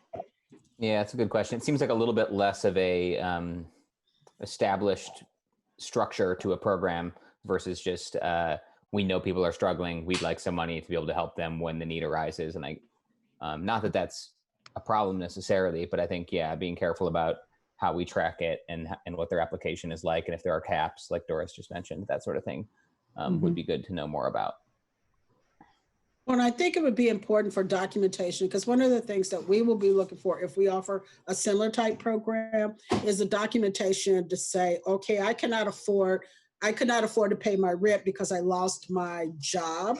So there be showing that, what your rent payment was, a notice maybe from your landlord that says, yes, Doris hasn't paid her rent for the months of March, April, and May. Some form of documentation without just handing over a check for $500. Just a sort of answer to Matt's question. They've been around, Matt, for well over 20 years, I think. And so El Centro, the organization itself, maybe 15, I don't know, but it's been around a lot. I think with COVID, and they've been doing some financial assistance to residents. With COVID, they've just seen an increase because so many of the people that they serve work in restaurants, and restaurants are closed. Right. And so they either have been reduced down to 2 to 3 hours of prep time or have lost jobs altogether. And so, they've got a pretty good structure. Yeah, these are very good people organizationally, I think. And they mentioned in their synopsis that summers are always hard time anyway, because, IU students typically go, restaurants maybe aren't quite as busy, and this is a vulnerable population in the summer anyway. And now that we're dealing with the COVID shutdown, this seems to me a pretty good worthy application to consider, with some clarifying questions about you have concerns about how they administer and how they document and what formulas they may have. So do we have adequate questions for the staff to be able to pose back to El Centro? Dan? I wanted to make sure we have your questions right. One is there a minimum or maximum amount per household? How do you intend to document the need? In other words, this may be a discussion between Hand and them, but how do you prove that in fact rent was not paid? Was there some question about allocation, how the allocations are made? What criteria do you use to allocate to one house versus another? Did I hear that, or am I just reading between the lines there? And how do people apply for this $10,000 in subsidy? Yeah. Yeah, you're right, Dan. It was what's the criteria? Okay. Thank you. Questions or concerns, Sue? Yeah, and anything they could share about past awards, I'd be interested in gender balance or how many children are impacted. Again, I've spent a fair amount of time the last few weeks working with the response loans, and I know the rigor of those processes with public money. So I would just feel the need for a little more rigor here in documenting the impact. Okay. Okay, thank you. All right, are we ready to move forward from this one, keeping this one in consideration? Okay. Number 14, El Shaddai and I. Anybody familiar with this organization? I think, what is this, another first timer? First time applicant for money toward a vehicle. And again, that's kind of difficult for a first organization that we're not familiar with. Can we ask any specific questions for them? Yes, Matt. My first question was that this seems to replicate, at least in substantial part, the services of BT Access. If I don't know, at least that's the impression I had. Did anyone else see a meaningful difference? I mean, maybe the model's slightly different. I know BT Access, you have to schedule a day in advance, and there's some burdens there. But it seemed it was a pretty similar service that replicates what we offer through Bloomington Transit. I would agree. I wondered the same thing. One of the things they mentioned is that they are also doing non-emergency medical transportation, which is paid for through Medicaid. And so that was one of my questions on this was, if they're getting the reimbursement, I'd like to see the budget of how that works from the fees from Medicaid. Could give me a clearer picture of what I'm seeing. Right now, I see that there's some missing details in the description. No well-developed plan for future funding. And again, this is not surprising coming from a first-time applicant. They don't understand that, we do require some proof that they've got other mechanisms for funding and they've got a plan for how they're going to do going forward. Not to mention, I mean, I'm looking at $62,000. This is a huge ask for the pot of money that we have. Anybody have any concerns about that alone, since it's for basically, is it for one thing? I do. Yeah, one van. Yeah. Well, but not only is it for the van, but it's for the van, for the insurance for the van, for the license plates, oil change and the gas for a year, all the oil changes. So literally they're asking you to fund their operation. Just cleaning them up in business is what's going on. Well, they have an old van. And so it seems like they're not just, it seems like they must have been in business before. I just feel like I need to know more about the need they're meeting, that is not met by current resources. And there's a line that mentions city bus transportation does not extend beyond the city limits. Though of course, we're meant to be focused on city residents, and the city residents served, they had marked 134 out of 300 as well. So I wonder if this is, I'm not familiar with the service, but I wonder if it's, majority in the county. I don't know. Right.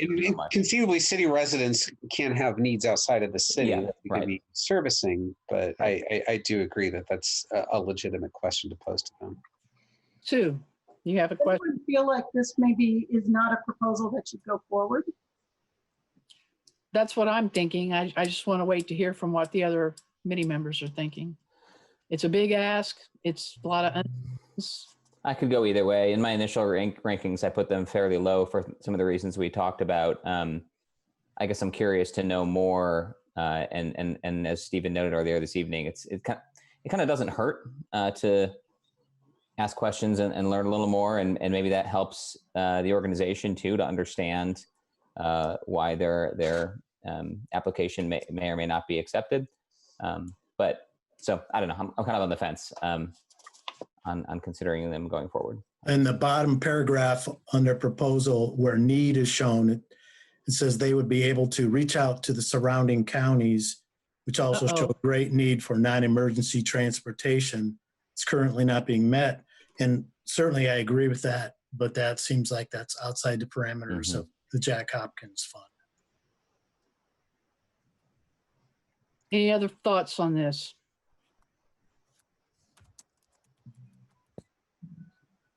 I agree with you, Matt, that a lot of times this is an educational process, especially first timers that don't know the ropes of Jack Hopkins.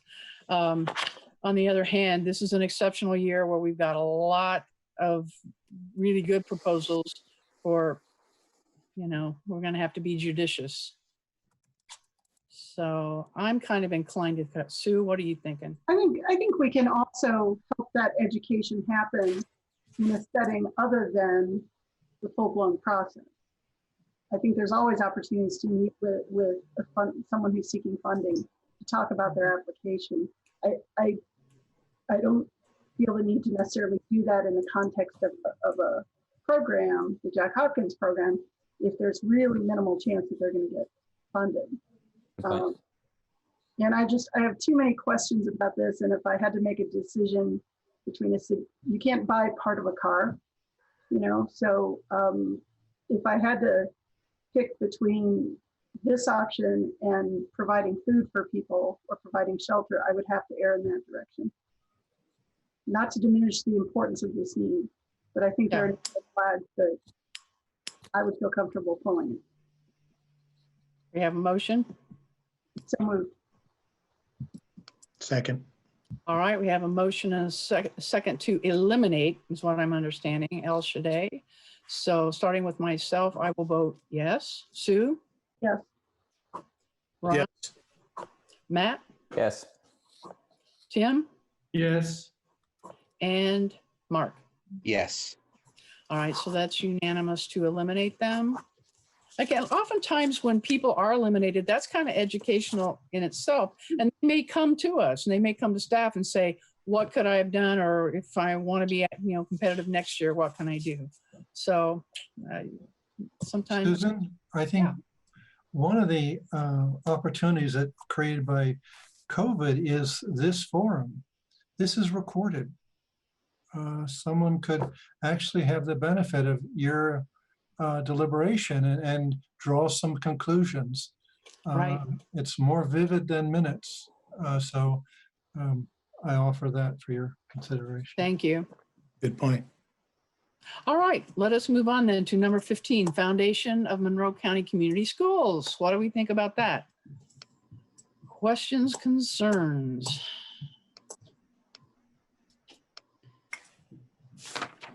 I'm not sure it fits into the Jack Hopkins.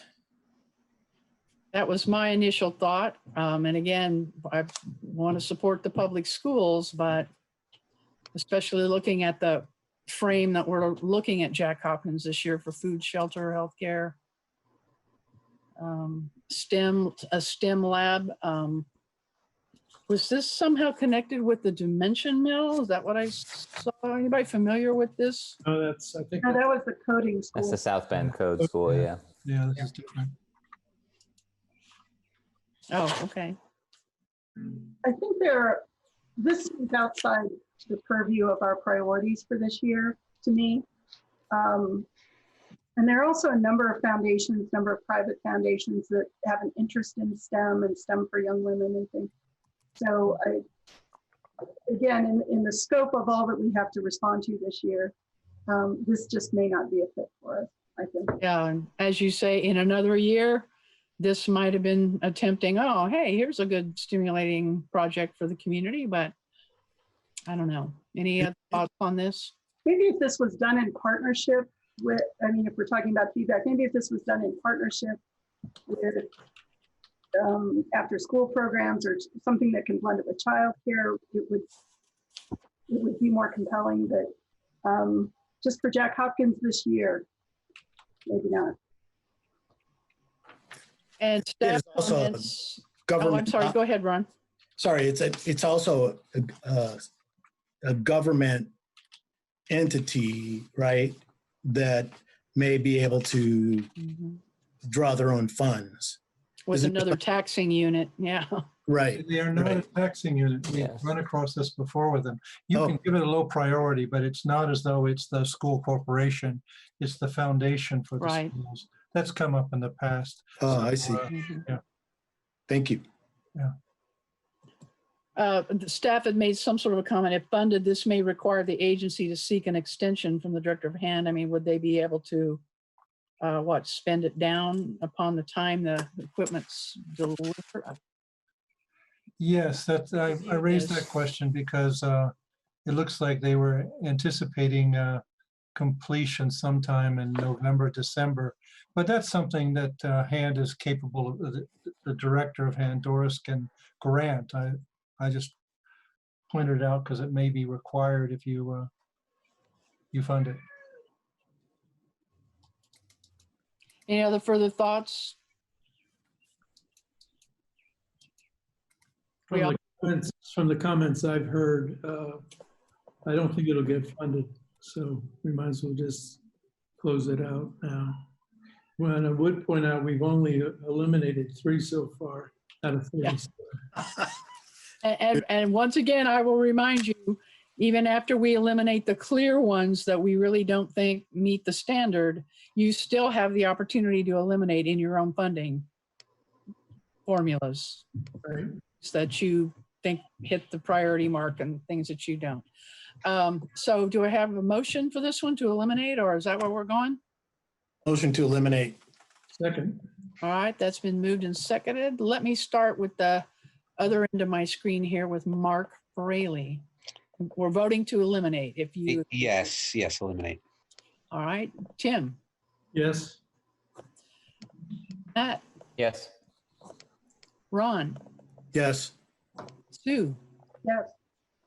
and my yes is unanimous. So we are going to eliminate the foundation. Let us now go to 16, Habitat for Humanity.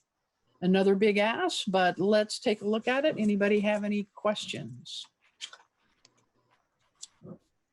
Or any look at the staff comments?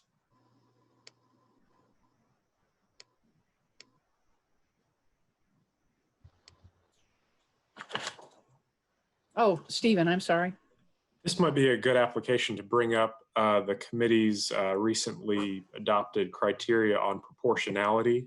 I think this applicant indicated that this would serve 4 city residents and other applicants, depending on the project, serve, in the thousands. So that's not a comment on how important this particular service is, but just a reminder that the committee did adopt a new criteria last year that it would consider the proportionality of residents served to the amount of funding requested. So that's not, you don't have to decide one way or the other, but you can take that into account. And somebody had broken it down that actually there would only be 4 city residents that would benefit from this. Is that? That's what the applicant indicated on their application. 2 houses. All applicants were asked how how many total clients their proposal would serve, and then how many city residents it would serve. And this applicant indicated 4 total clients, all within the city. Okay. Anyone else? Sue, did you have a question? Yeah. I mean, I take that to include the 4 residents that would be part of the houses that are being built, but not the people who are served by the 250 hours of sweat equity that those 4 people each need to put in. So, you know. That could very well be a follow-up question for the applicant. I guess talk more about the number 4 would be a good question in my mind. And what other impacts these partner families have on the larger program? Because Habitat has always prioritized sweat equity. So these people are helping other people. If they could just talk more about that and help us have a more complete picture of the impact, that would be great. Okay. Any other questions from anybody or some clarification? The proportionality is just important to me at this time when we need the money so much for many different reasons. Any other thoughts from committee members? Yes, Dan.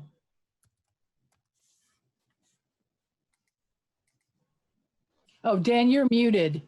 Can somebody unmute Dan?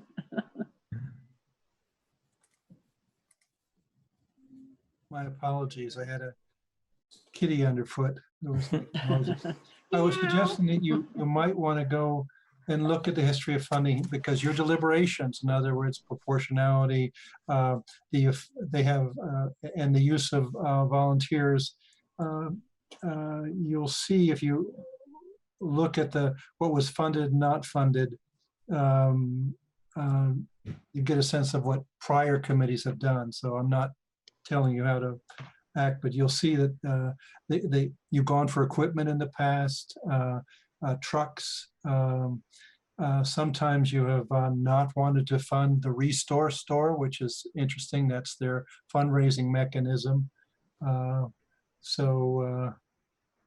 Just food for thought. Thank you. Okay, good. Sue. Yeah, I can't decide if this is a new thought or just I'm putting a finer point on what I've already said.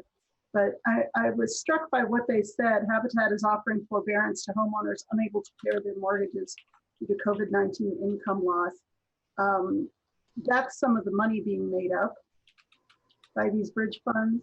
So I would be interested how many people are not paying their mortgages this time around, because those are people being impacted by this support as well. So having said that, I think I am just putting a finer point on an old point. So, but yeah, I think they could just give us a more comprehensive idea of all the people in their intertwined model benefiting from this. That would be great. Good question. Any other questions? I'm looking at their priorities. A lot of it's for what? Tree clearing? The site prep. Site prep, yeah.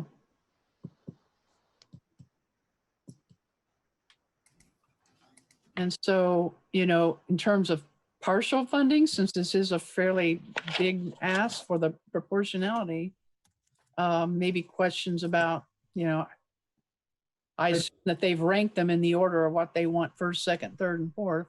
So.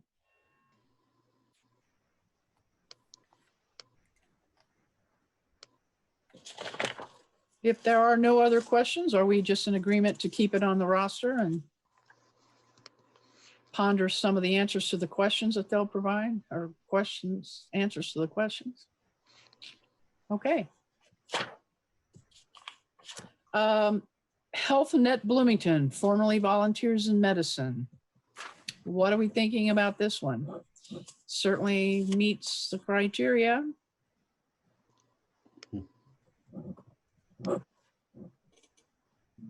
Seems like it's more for the expansion of their dentistry services. This is Purchase equipment. Is the former Volunteers in Medicine.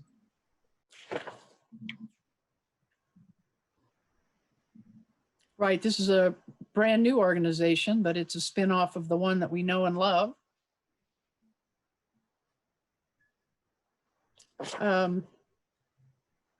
I think the staff comments are good, and that, you know, it's worth inquiring how social distancing measures are going to impact their service. That's a good question. But I think as we have approached this entire pot of money, we've thought about physical well-being, but we've also thought about mental health. And here we're thinking about dental health. So I appreciate the opportunity to possibly be more comprehensive in what we support because of it. Does that make sense? Yeah, no, it does. I was kind of drawn to this. And again, well, they're primarily asking for the equipment in order to be prepared for the expansion of this service. Can anyone else think of any other clarifying questions we might ask? I would be interested in whether there are any service contracts or anything that are expected with this instrumentation, and what kind of financial obligations those would create. There may not be any, but there's always the cost of the equipment and the cost of the other stuff. So you're referring to the maintenance of the equipment? Is that what you mean by a service contract or annual? So there are service contracts, there are maintenance, or you can't just call in a ordinary repair person to do this. I mean, some of this stuff is specialized. So is that built in? Thank you. Staff, do you have the essence of that question? It was rather meandering. Sorry. Can anyone think of any more? I want to know if they could survive on a partial funding. Well, again, if they're trying to do dental services and they really don't have any of this equipment to do it, I kind of almost think that they would need, because I'm not a dentist, obviously, I don't play one on TV, but autoclaves, hand pieces, light systems, looks like it's kind of a package deal, but that would be a good question. Sorry, I was muted. I'd also like to hear more about that. They do itemize things, but maybe they all work in concert. I'm not sure. I'm assuming they've ranked them in order of what their priorities are. They're ranked in dollar amount order. That might be a coincidence. I don't know. Yeah. Or maybe they just need to get, Perhaps when we ask them, we could also clarify if that's also the order that they'd like things funded in as well. Because I just noticed they've ranked them in dollar order. So we'll clarify that. All right. Any other questions? Only that the feasibility study was conducted in January of 20,181. So that's pretty far off into the future that they would manage to be able to conduct that study. And what study are you referring to? Oh, I see. It's just a typo. Oh. All right. If there's nothing else, I assume that this stays in consideration and we move on to Hoosier Hills Food Bank, number 18. They want There's food. a lot of strain. Tim, you started to say something? I said they want food. Yeah. Yeah, it's bottom line. Yeah. Any questions for Hoosier Hills? None whatsoever, right? I think this again is pretty straightforward. Did staff have any concerns? City residents served number. Yeah, this is always the issue with Hoosier Hills because they serve multiple counties and we need to make sure that Jack Hawkins is, primarily for the benefit. Usually they're pretty good at providing us the lists, all the agencies and organizations that they serve that are in Bloomington. So Doris or anybody, you have anything else to add on? That's correct. I mean, the food bank is one of our CDBG staple agencies that receive funding each year, and they are able to provide us with the list of the agencies that they fund who provide food to City of Bloomington residents only. Mm-hmm. Now, Doris, would this organization be eligible for the CDBG COVID dollars? Or I haven't heard anybody speak up yet about anybody that might be a duplicate of being able to get dollars in another way. Well, so I'm sure that they would be able to apply. So it would just be how they would show that they would use their CDBG dollars differently from their Jack Hopkins dollars. Okay. So it doesn't prevent anybody from making a request of any of these pots of money, as long as it's Correct. for the same thing. Just long as it's not a duplication of that CDBG dollars is not paying for something that another organization is paid for. Like if they're buying a pallet of food and they charge it against CDBG as well as Jack Hopkins. Got it. Duplication of services is not allowed. All right. If there really aren't any other clarifying questions on this, looks like we will just let this stand for consideration. Yes. Okay. Number 19. Human Delta LLC, South Bend Code School. Oh, this is the one that was somehow connected with the Dementia Mill. Anybody know anything about this one? This is a first time ask. Yeah, I didn't know about it until I actually read this, but the fact that there's no 501c3 documentation, I think also read that they don't have a project. Oh, a project budget is outlined in the synopsis, but also seems to be a little outside the scope of our priorities for the year. So this doesn't immediately strike me as classroom space at the Dimension Mill. Anyone else have any questions or concerns? Well, just to point out, they're a limited liability corporation. They're LLC, not a not-for-profit.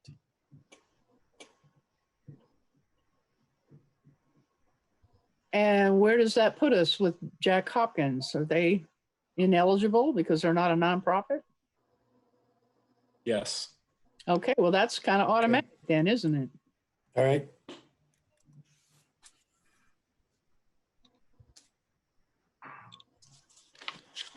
Do we need to vote? Have any questions or anybody want to vote to eliminate? So moved. Second. All right, moved and seconded to eliminate this one. Let me start now. Sue, you are at the bottom of my screen. We're voting to eliminate, yes? Okay. Mark? Yes. Tim? Yes. Matt? Matt's muted. He's muted. Matt. Didn't realize that was also yes. Okay, Ron? Yes. And I agree that that should be eliminated. So off when that goes. Moving to number 20, life designs. Questions for life designs? Anybody have a question about their trips? Do we have something that, no, I'm thinking of another application. Did they carefully outline what they meant by trips? $651, are those like field trips or?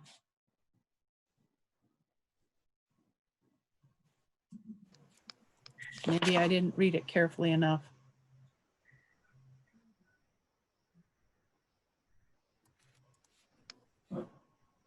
I thought it was trips between the different groups' homes. I may be mistaken, so maybe that's a question to ask. To just clarify, what do you mean by trips? Is it just ground transportation? Okay. Because again, I'm thinking trips and like as long as we're under shutdown and, and social distancing, I don't know that I'm going on too many trips. Any other questions anybody might have? All right. If there really are no more questions for the agency, I assume that we'll keep this one and move on.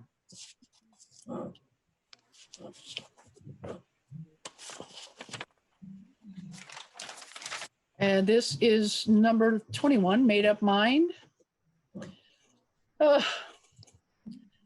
Basically, this is the same ask that they made last year. And for those who was around last year, was it just you? dealing with the whole made up mind debacle. Oh wait, yeah. So this is the one where it's granted, but they declined it. Yes. Yeah. Yeah, Stephen, you want to provide some background? I can try to provide background, although it's kind of a convoluted situation. It is. Essentially, this nonprofit Made Up Mind had a relationship with two for-profit entities that were both LLCs, I believe. Big Boys Movers and Gardens And by Anna's Anna. Gardens, yeah. And the members of those LLCs, I don't know if it was the presidents or exactly what position they held within the LLC, were on the board of this nonprofit. And if I understand it correctly, the nonprofit was using those organizations to get jobs to kind of place their clients with.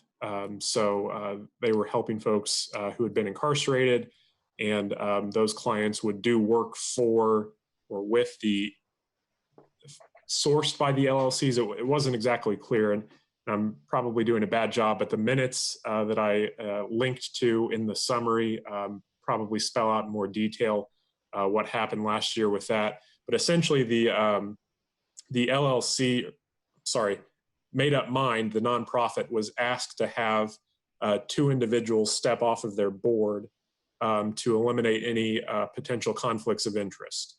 And rather than do that, the organization declined funding, thinking that those individuals were kind of key to the organization. Gotcha. So it was. And so that begs the question from somebody that did go through this, what's different this year? In other words, some of the same concerns that were raised with them in the prior year about that conflict of interest, that perception that, this was, not enough of a standalone. We were hoping that the people could maybe step off the board. And there were some very active and vocal members of the board who were quite very much in advocacy, saying, we'll oversee this. We'll make sure that there is no, commingling of funds. And but I guess the pressing question for me is, well, all right, now that you're basically applying and asking for the same thing this year, now what's different? Stephen. And that's exactly right. I just so the committee's clear, they were awarded funding last year. The funding agreement simply had some stipulations in it that they weren't willing to meet. So it wasn't as if they were eliminated from consideration. It was that once these potential conflicts came to light, the committee wanted some stipulations in the funding agreement that the organization wasn't willing to agree to. So certainly one question I would have is, do those same conflicts of interest still exist? Right. Is there a question in the Jack Hoplin's application that they have to say yes or no to? Have you ever been sued by anyone?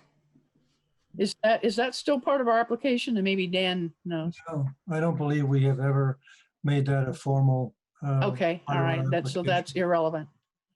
Maybe I was thinking of something else. I was thinking of something at one point in time that Middleway House had been involved in. I think, Susan, that's part of the CDBG application. Ah, that's maybe what I'm getting mixed up. Yeah, okay. And it's specific to finances and audit findings, that sort of thing. Right. Got it. Yeah. Well, I am personally torn with this one because to me, this is a really innovative idea. It has the potential of doing some really great work. I do know some very well-respected people that have employed some of these individuals and are quite satisfied with the work, and it helps people who are hard to get employment for. So on the merit, and I think this is why we struggled so hard with it last year and why we actually did agree to fund them. But then when we had all these glitchy, problem areas with just funding questions, and then they themselves were the ones that pulled out. They said, we're not willing to eliminate our, we're the founders of this organization. We don't want to step off the board. And I didn't really explore why they decided to pull out, but they did.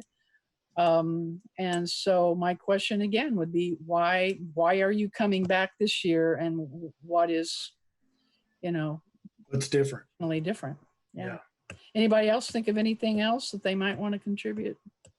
Yeah, I think that's a good question, because if you look at what the one-time investment, they look at this project, they say, as a continuation of their existing social enterprises, which is Big Boys Move In and Gardens by Anna, which are the two enterprises that we had a concern with last year. Mm-hmm. They are for-profit enterprises mingling with this not-for-profit program that they hope to implement. And on the one hand, the mingling is brilliant, because a lot of the times these two places are where these individuals are getting employment. And then they come to the community center for additional enrichment programs. And, you know, they're encouraged to volunteer. Cook is involved with this organization somehow. I think Cook hires a lot of these individuals from the Made Up Mind Center and from the founders of this. So it's a question. Yeah, Dan? I guess this begs the question, as a result of discussions with the agency last year, and it was their suggestion at an initial meeting that we could ask that the founders essentially be removed, step off the board. And second consideration on their part, they said these are key elements of, you know, of the agency, and decided not to do that. Bottom line, is this an important criteria for you as a committee? Do we want to say, would you be willing to follow the recommendations that were made by the committee last year? Now, they could say yes, or they could say no, and here's why. But is that a good way of getting it? One of the concerns, rather than what's different this year, would you be willing to comply with the requirements recommended last year by the committee? Yeah, that sounds fair. Okay. All right. Another question I would pose is, are the same members of their board still as willing to advocate on behalf of this grant proposal as they were last year? Because they were, I mean, these are some standout people that were willing to vouch for, you know, we will make sure as a board that no funds will be commingled in an inappropriate way. We will, you know, and, you know, is that same board still active, or has there been turnover there? I would want to ask that question. Somebody raised a question about the property itself, that the property is in a place, it's right there along 17th Street. Yeah, Stephen, you have something to add to that? Well, I noticed that one of the only things that had changed from their 2019 application was the location of this program. And so in talking to Eric Grulich in planning, I wanted to make sure that this property was zoned for their intended use. If I remember correctly, the note that I made, I think it's simply something I need to follow up on. But from just an initial look at the zoning maps, and Eric agreed, it looked like it was not zoned for a community center. So the address they're giving here is 1850 South Walnut Street. That's it's claiming it's the like an monk abandoned is? factory. Okay. So some follow up, I think, is needed with the applicant. Let's ask that question, because you know, to me, we're on a storefront on 17th Street, and then they moved into a warehouse property just directly behind that. So I'm not familiar with this new address. So that is a question, obviously, that we need to ask. Anybody else have any other concerns? Yes, Eric. I don't know if this was part of our condition last year, but I do recall there being confusion, not simply with the board members being on both organizations, but from a consumer perspective of folks calling in for services, not sure whether or not they were hiring the for-profit entity or the nonprofit workers. And so somehow making sure that they've delineated those two for service calls. Right. So ask that clarifying question again. Now, let me ask the big question. Does anybody have enough concerns that we drop it all together, or do we have enough if we get good answers to our questions to keep this going. Any thoughts from the committee? I keep going if we get reasonable answers. That's fine with me, but Okay, that's one opinion. Anybody else? Fine with that too. Yeah, I agree.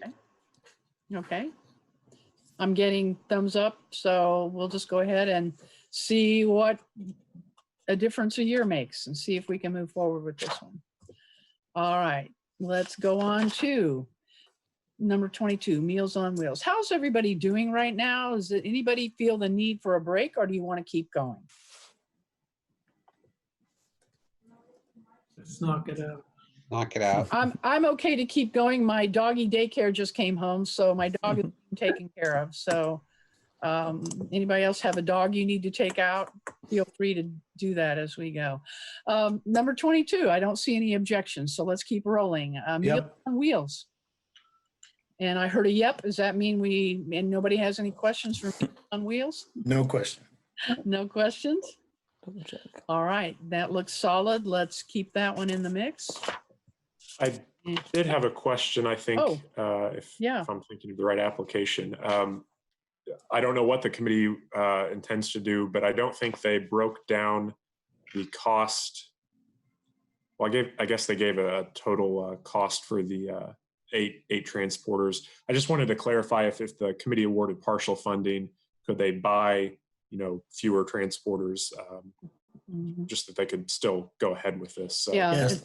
That's the classic question. But again, my note on this was small ask, big service. So that's why I felt comfortable keeping it in the mix and didn't really have that many questions for them. It seems pretty straightforward equipment that you need to provide the meal service. It says the meal transporters are $870 a piece. Okay, I must there have you just go. missed that. Thank you. Yeah, they specified, and it's been quite a while since the ones they had are 20 plus years old. It doesn't feel like they a have hasty a lot of ask. All right, let's keep moving if we're okay with keeping that under consideration. Now we're up to Middle Way House, number 23. Again, this is a reasonably small ask for a shelter program. Any specific questions? Yes, Eric. I don't know a question, but based on their lack of spending and communication difficulties we've had with them before, I would like them to address what they're going to do moving forward so we don't have those same issues again. Okay, and when you say lack of communications issues, is that when you're trying to monitor their spend downs of when they're awarded? So we're talking about their past right? So, grant or yeah, just non-response to emails. Even when I call the office and ask for calls back, I don't get responses. Just a few issues along those lines. I know they do good work, and the population is certainly one that merits attention. But I would also like to see more of a partnership there. Well, and if I could add, this is the only agency, and correct me if I'm wrong, that did not claim anything on their Jack Hopkins Award that they received last year, even though we did follow-up after follow-up. Well, not we, Eric did follow-up after follow-up with them. They did not claim their Jack Hopkins Award from last year, and it reverted back to the committee. Oh. Well, that is the question, is like, what in the world did you not utilize last year's funding? That's one of the things that Jack Hopkins does not like, because we have such a limited pot of money, and then when we find out that we award it and it doesn't get used and spent, I mean, that's kind of a slap in the face. So that's a good question. What happened? And they're not in transition anymore. I know when they went from one executive director to another, there were some obviously some transitional issues, but we're several years past that now, right? So that's kind of alarming to hear that communication seems to be the biggest issue. On the face of the proposal itself, though, from the committee, does anybody have any concerns or questions? Seems like nobody does, so we'll go ahead and keep them under consideration. Moving on to Monroe County CASA program, number 24.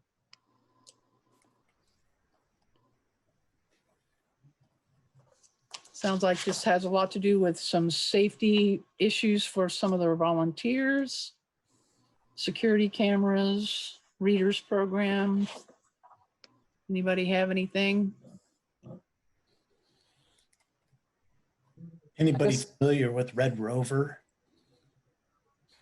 So Ron, your question is you just don't know enough about this reading program? You want to ask for clarification?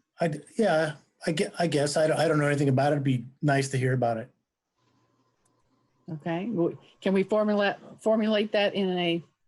That that's where they use like the sympathy dogs and empathy training, or is it? Yeah, I believe so. It's when they pair them with certain pets too. A therapeutic pet type program? Yeah. Oh, I didn't know that. Okay. Want a quick summary from the web? Yes. Sure. Because we can. Providing educators the tools they need to teach children empathy skills through stories, children's awareness of emotions, and other perspectives expands, inspiring them to make the world a better place. Okay, so some therapeutic component to the CASA program, it sounds like. Yeah, Matt, you had a question? I was a little curious just to hear more or know a bit more detail about the security camera needs. I read that they were moving from a higher floor to a ground floor, and I guess that brings security concerns with it. I'm not sure. It's not immediately obvious to me what those would be, I guess. Yeah, so I think that's a fair question, is just ask for clarification. What incidents maybe have caused some of the volunteers to maybe not want to volunteer? Exactly. What specifically is the security camera to prevent? Yeah, having lived in a ground floor apartment that got broken into several times and then went into a floor right above it in the past and had zero problems, I can immediately imagine why there might be different security issues being on the first floor. But for like people, it strikes me, I guess, just as odd for, I mean, like that's an apartment or a dwelling unit that you're broken into while you're away, versus like this seemed to be about the safety of volunteers or the safety of meetings being conducted. Maybe there's been an incident or more than one in the past.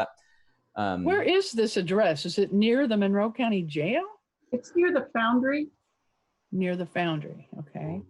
Kind of along. I'm just curious to hear a little more because it wasn't obvious to me as to what the exact need was there. Okay, fair enough. Any other questions or concerns? All right, we okay with keeping this one on? Yep. Okay. Moving forward to Monroe County Health Department, number 25. And this is related to the syringe problem in getting the safe disposable units. Some of the staff concerns, there were several in here. This having to do with another taxable unit. This coming from the Monroe County Health Department itself and not the Indiana Recovery Alliance. Can anybody else articulate that better in a question or concern?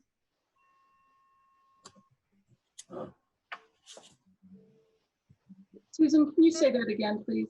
The question was raised, I think, under the staff comments that, the Monroe County Health Department is its own taxable unit. Is kind of similar to what we just talked about with the, MCCSC. It strikes me as pretty odd that we would fund another government agency. Yeah, what's the history with that? Have we done this before? Well, Dan, I don't know if you can speak to the history of that, but again, this is kind of frowned upon, right? Yes, as stated, I believe Stephen Lucas worked on this. He has the elaboration criteria mentioned in the staff comments.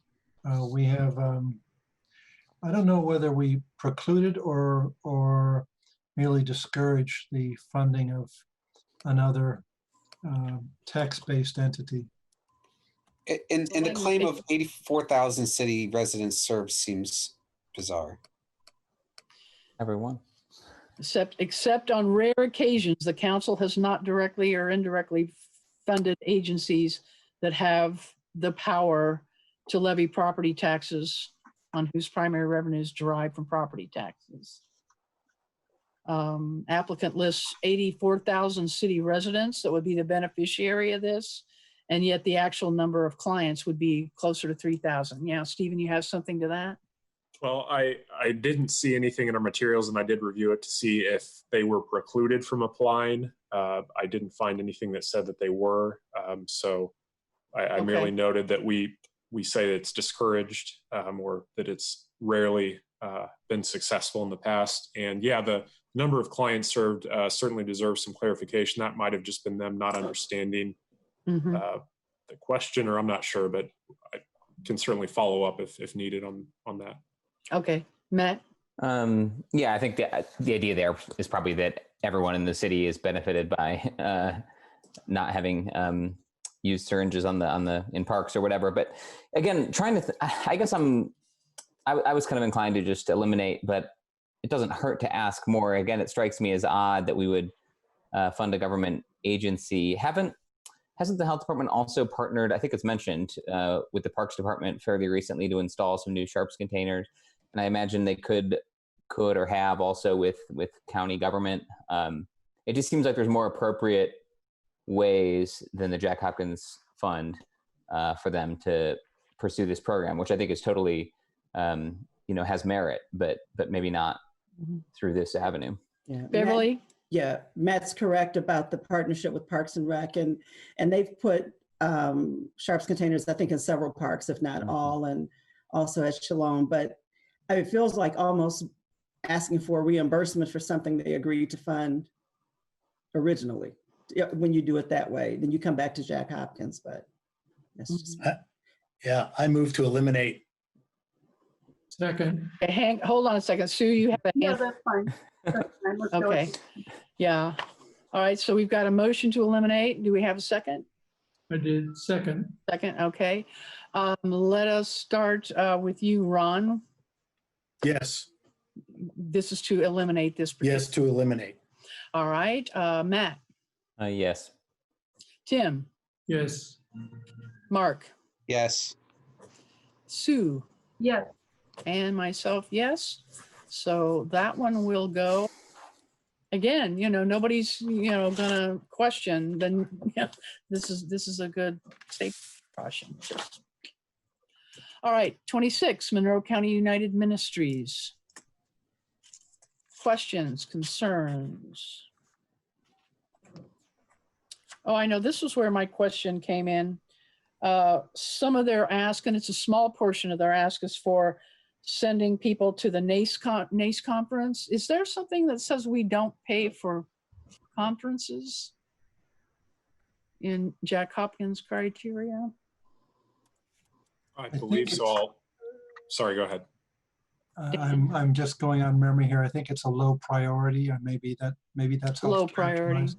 Yeah. I can look to see if there's anything that prohibits spending on that. If the committee asks other questions, I'll get back to you.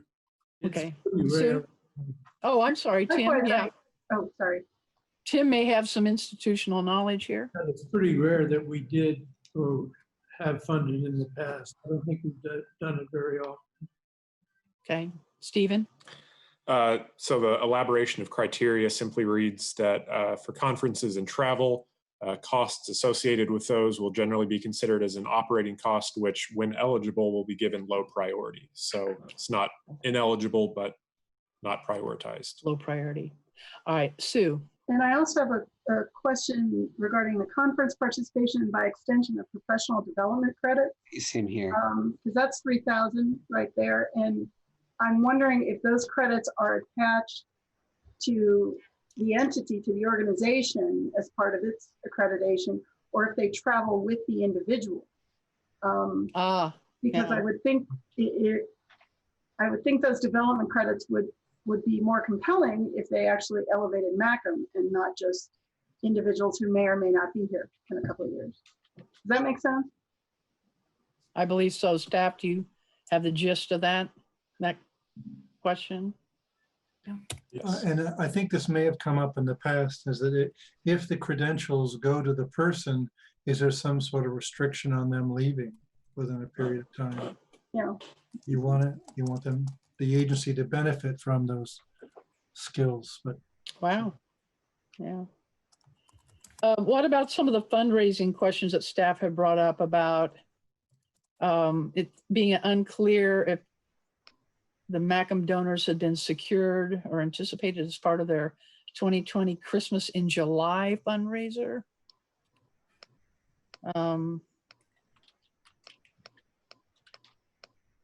it's unclear if this is families or children in the number of clients served in their outcome indicators. No written estimates or documentation of costs are provided. Do any of those staff comments drive any questions we need clarification on? The only thing I see is that the other comments says that it's going to help them advance from a level 3 to level 4 on paths to quality certification. I'm not sure if that's within the purview of Jack Hopkins. Or if that fits the COVID criteria. Yeah. But does this help them expand their ability to provide childcare? I guess that would be the basic question.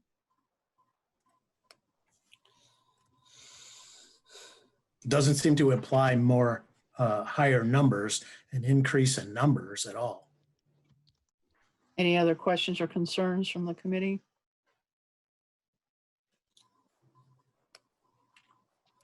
Are we keeping this for consideration, or will answering some of these questions help us determine what priority we want to place on it? Childcare is valuable enough. Childcare is valuable enough that it's worth a little more conversation to me. That's kind of what I'm thinking. This does fit the criteria of where we're finding some COVID need. So I'm okay with moving it forward. We just want to make sure we're getting answers to our questions that can help us allocate. So any other further discussion here? Okay, let us go then to the next one. Mother Hubbard's covered, number 27. Food. Any questions from Mother Hubbard's? Ron, are you about to make a comment? No, I was just. Somebody made noise in your background and your screen lit up. Oh yeah, that was Lynn back there. She just was yelling about something. Okay. Let's look at the staff comments real quickly, see if that raises anything for us. Are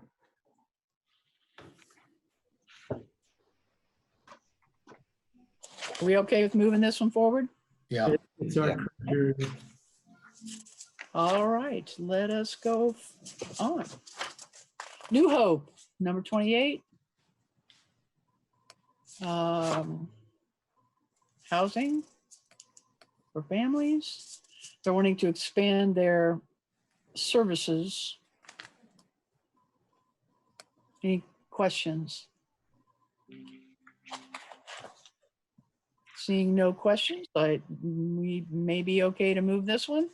Yep. I guess I'm a little curious. It's okay. Just trying to catch up. A little curious to hear more about partial funding in their case from them. Mm-hmm. Since they do have some itemized things here. If it's a relatively big ask on balance with others. In this case, it does look like partial funding would help advance their their goals, but so that's I think so. Maybe it's just a given. Yeah. But I don't know if they wanted to weigh in more on it. But happy to send this forward. Yes. Yeah, and again, we can kind of assume that they gave us their priorities when in their own rankings, and then it's kind of up to us to determine, are the cookbooks, critical to the ability to expand the service. So that's kind of where your own individual ranking comes in through partial funding, but they should always have a chance to answer, when's it a deal breaker for you if we don't give you enough for you to do anything significant with the project you're pitching? Mm-hmm. All right. If there are no further questions on that, we will keep that one in the mix. We'll move on to New Leaf, New Life, number 29. They are, again, wanting to expand some positions in order to meet their increased need. Anybody have any questions?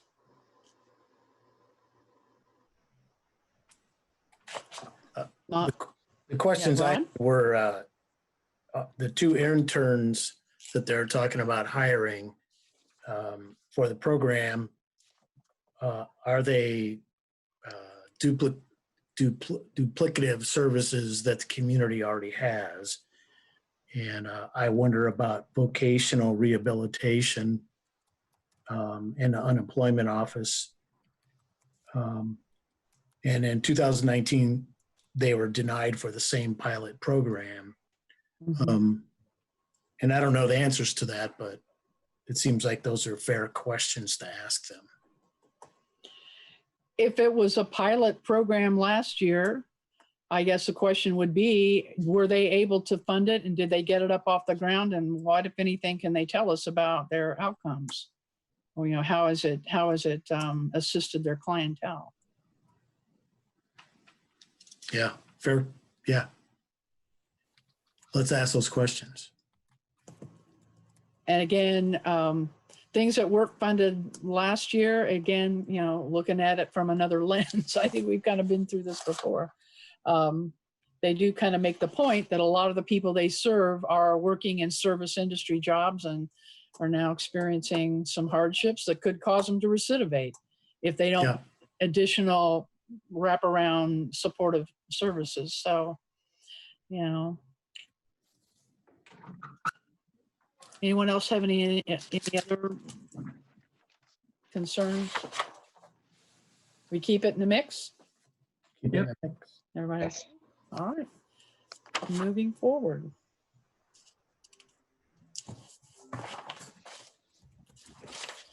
Pantry 279, and this is number 30. We're getting close to the end. This is a big ask, to say the least. It's actually the biggest ask. Yeah. Yeah, and a lot of it is for salary compensation for the executive directors. And does anybody have, you know, people are familiar with this? Is this an Ellettsville operation? Is this even in the city of Bloomington? I think this was started as a Girl Scout project, I remember that. I think. But I do believe they are located in Ellettsville. Yes. Yeah. Yes. They are, yeah. And I don't know, would that be an automatic deal breaker unless they make the case that they serve Bloomington residents? Well, They do.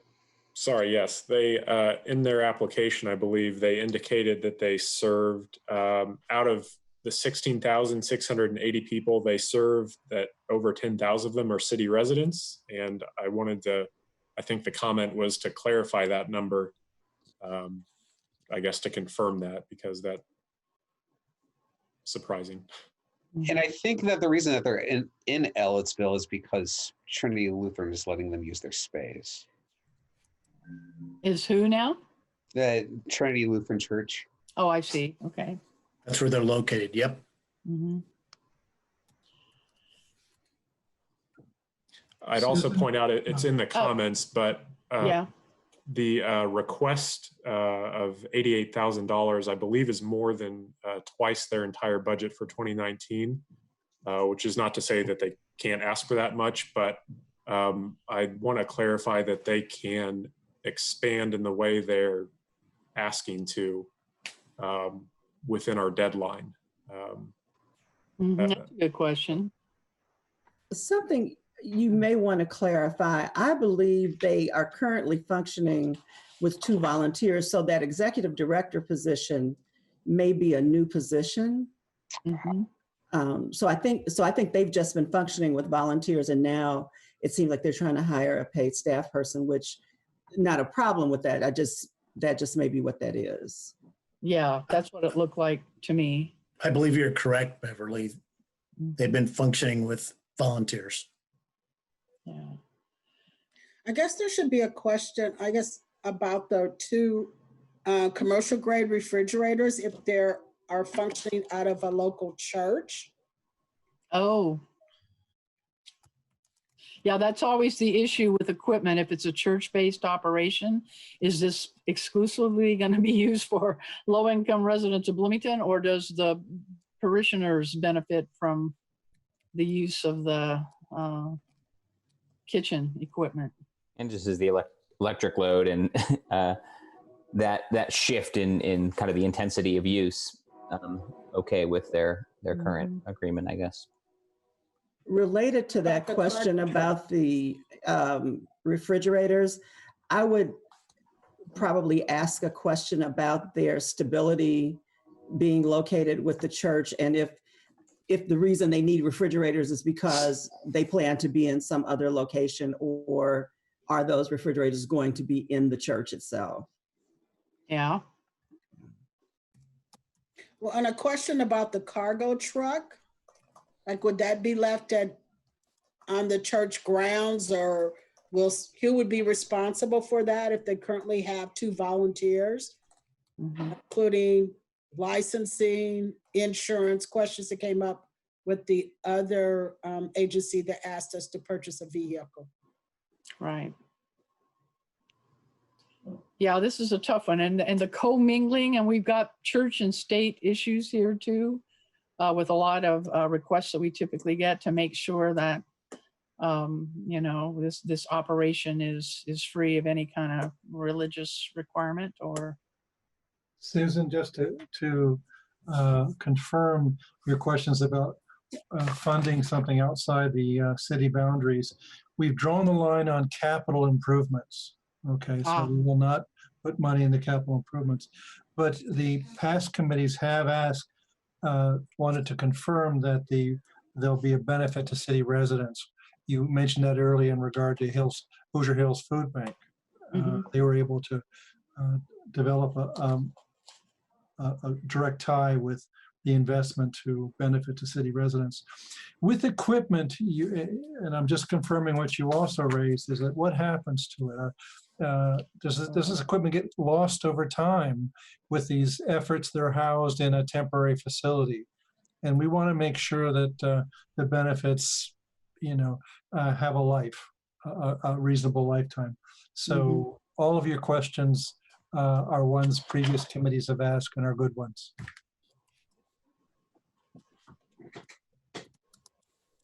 And their number one ask appears to be this cargo truck, but then again, whose property is that? And if, you know, if Jack Hopkins goes to the funding of that, you know, our low income residents of Bloomington primarily served by that. Food expenses, I get. And again, the refrigerator, there would be some question as to who else is going to be the beneficiary of this, depending on where it's housed. Yeah, what are they gonna do with the cargo truck? Is that not spelled out? Is it from, you know, getting food from Hoosier Hills, or? Well, yeah, that's what I was wondering. Delivering it to low income folks? I don't know. Yeah, I guess they could go to Indianapolis and go to Gleaners with a cargo truck and come back, or to Hoosier Hills. Sure. Well, what are we thinking? We have any more questions that we need to get to the root of some of this? If we feel good enough to pass this forward, or what's the will? It feels to me like, because food has been listed as such a priority, and food insecurity is something facing the whole community, it's worth going forward. But I have a lot of serious questions about this proposal. And maybe it's worth letting them know that ahead of time when we share our questions. Okay, Matt, so like they won't be disappointed if we, at the end of the day, after we've weighed and measured all the other good proposals, maybe they don't get quite as much as they. Yeah, and I'm fairly confident that this body will choose to make investments in services that respond to food insecurity. there's some major questions about this proposal that worry me. So. Yeah, I agree. And I think, the committee has articulated these well, and we'll learn a lot from the questions. I had a question related to process. I assume that we can fund particular items not in the order of priority that the organization lists. So in particular, they list food expenses as number 3. If we deemed in the context of, meeting expanded or increased need that all the food delivery service organizations are providing, that we could fund some portion of increased food expenses, in particular if they could document that well. We have done that in the past where we've taken a look and they may have ranked it 1, 2, 3, 4, but committee members felt very strongly, yes, we'll help with the food and we'll help with the executive director's salary, but not the truck or the refrigerator. Right, Stephen? Do we have that ability? Yes, that's fine. I guess with this specific application, though, I'd want to make sure that if the committee decides to fund those food expenses, can they handle that additional volume, I guess, supply without the cargo truck? Yep. I think part of their request was they can only use rental vehicles at the moment and do monthly food runs, and they wanted a truck to do pickups, I guess, 3 times a week, if I remember correctly. So right, and that was just an arbitrary, delineation. It's up to them, and that's the whole point of this exercise, is to ask them the questions that'll give us the information as to, we do feel okay funding this much of it, but we can't possibly give you the entire $80,000. Yeah. Right. Yeah, Dan. Yeah, I'm hearing lots of questions and good ones, and I haven't been able to write them down. Do you mind if we, each one of you email the council email and with your questions, and we'll compile them? Because there are lots of good ones here, and they all have different themes, or many of them have different themes. Is that all right with the committee to just send? Are you talking about this one, which is kind of? No, just this one. I think the other ones, I think we've got a handle on. This one, there. So if each committee member would ask their questions and send it to council@bloomington.in.gov, I think we won't miss anything. So everybody okay with that request? Perfect. Okay. And is by Wednesday all right with you? Can you do it by Wednesday? By Wednesday, because we got to get these out to the agencies so they can get the answers back to us by the 14th. Yeah, Matt. And the question I just asked, I take it you wouldn't need, Dan, because it's not really for the agency itself or for the organization. It was more of a process question, or do we need to ask that of them as well? I think Stephen elaborated on sure. What you're getting at, which is, are they related? Could we fund this? How would that affect your proposal? I'll articulate it in a question that's useful to the organization. Thank you. Anything else on this one? Not on this one, but Susan, I have to excuse myself. I'm going to exit stage right. Oh, for Planned Parenthood? No, I'm just leaving the meeting. I'm leaving. Oh, you are leaving the meeting, but it has nothing to do with the remainder of the grants, right? No. Okay. Thank you, Tim. And again, we all, the drill. This is a great exercise to just get up and be able to make our individual rankings. Hi, Sue. Hi, everybody. See you on Hi, Sue. Hi, Tim. Hi, Sue. And the 14th. Hi, Beverly. Hi, Sue. Now, the 14th is just the deadline for the organizations to get their answers back to us. Stephen, do you have the timeline up? Because the next time we get together will be to determine, after we've done our individual rankings, and then we get a last chance to maybe do some vetting as to how the numbers all shake out, right? Yes, the next committee meeting, I believe, is May 21st.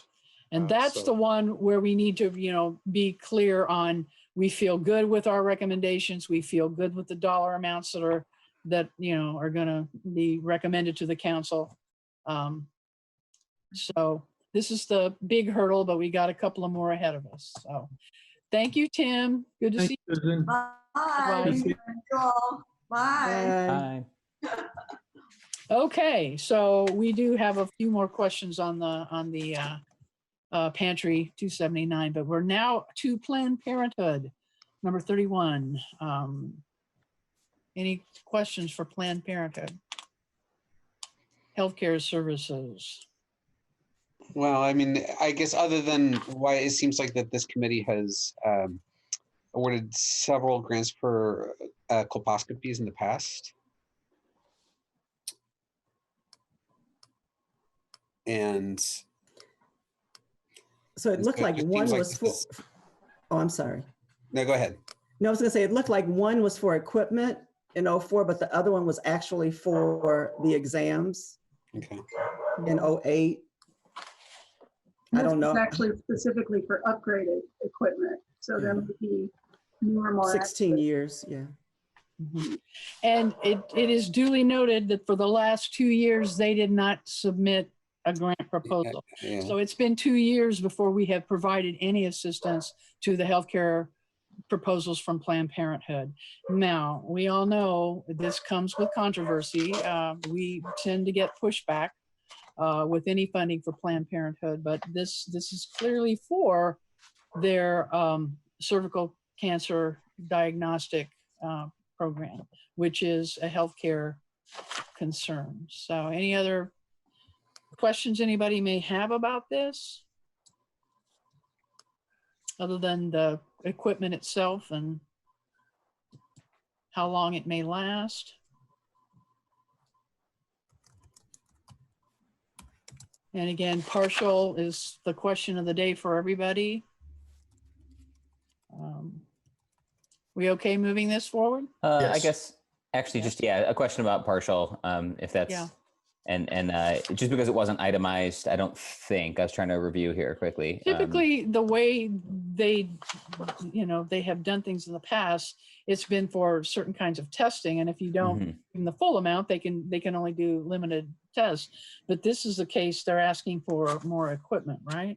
I'm wondering if it's a certain number equipment. of devices or machines, though, like if a partial award would allow them to do anything, or if it's all or nothing. Yeah, exactly. And sometimes they're not going to say no. We'd be happy to get right partial, because then that'll just make us have to fundraise a little harder in another area in order to make it work. But all right, moving forward, if we're okay with the Planned Parenthood proposal, let us move to Safe Families for Children, Monroe County. Anybody know anything about this? Is this a first time? This is a first time application. I mean, I've never heard of this organization before. Yes. Looked like they're out of Chicago, maybe like a broader organization, and there's a Monroe County branch. Is that what I think I gathered from some of the financial statements? Is this a church-based operation? That's kind of a question I have. There was some mention that it had something to do with. Yeah, $25,000 what they're requesting is for church engagement coordinator. I'm not right. Yeah, I'm remembering this. I feel like we've seen this kind of proposal before, and is odd. And the emphasis on church has been downplayed. But Doris, do you remember if this was CDBG or something? Because I'm pretty confident I've seen this before. I think I have too, Sue. I don't think it ever came through CDBG. I think it came through Jack Hopkins. My question was, they seem to be doing the work of foster parenting. And I'm very familiar with the wonderful world of foster parenting, and there are some very, prevalent agencies that do that in a very professional manner. I just don't know enough about this organization to know that it seems like they're taking volunteer people that they go out and recruit to help with children who are abused and neglected. I think there's a lot of questions about where do they get the referrals? Is this, again, is it primarily in their church family where they're recruiting these? That's what I'm remembering. I'm actually trying to find the old Jack Hopkins document to see, because I remember us asking about, would this only be limited to parents and participants with certain religious affiliations? The children who are being served by this program be asked to espouse those particular religious values. And that's what I'm actually trying to find out. But volunteer host families bothered me, because I know in a legitimate foster care agency, those families go through extensive training. Yeah. They're more than volunteers. They are remunerated for their efforts and subsidized for the care of the children.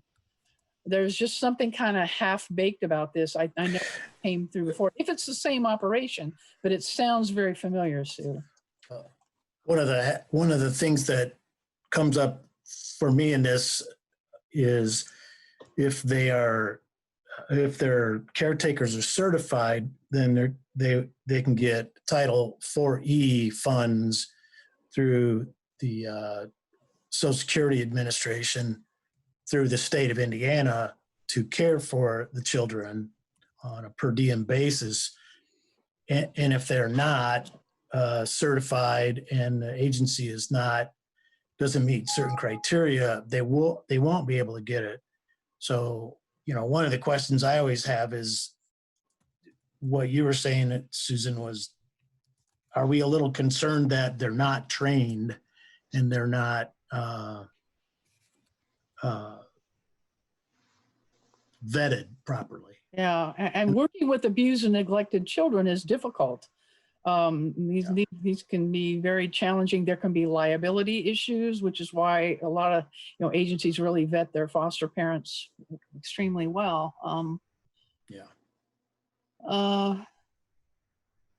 So, Susan, I looked on their website. It looks like they're associated with Clear Creek Christian Church. That's it.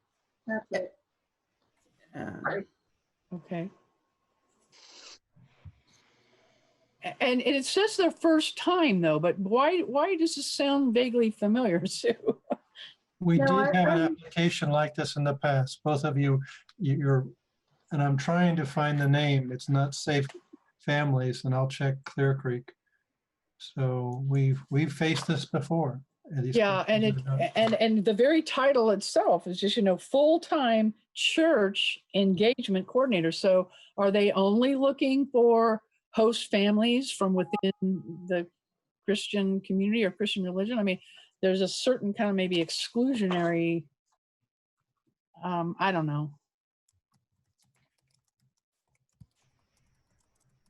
I'm uncomfortable enough with this for a lot of the reasons we've specified that I would personally hesitate to move this one forward.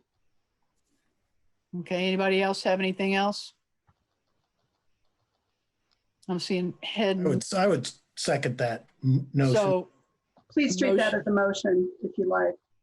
A motion to eliminate it and a second on that. I'm not seeing anybody else jump up to say anything else, but let me start with you, Mark. Vote. Yes, eliminate. Okay, Matt?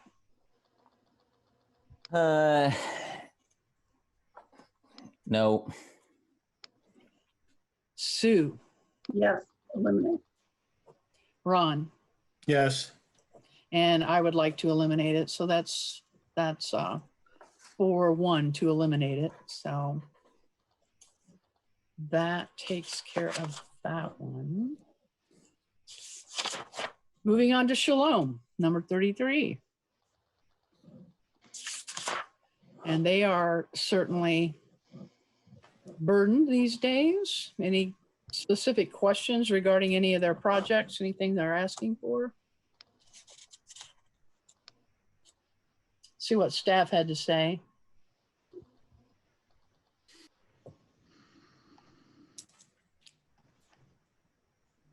Anybody have anything?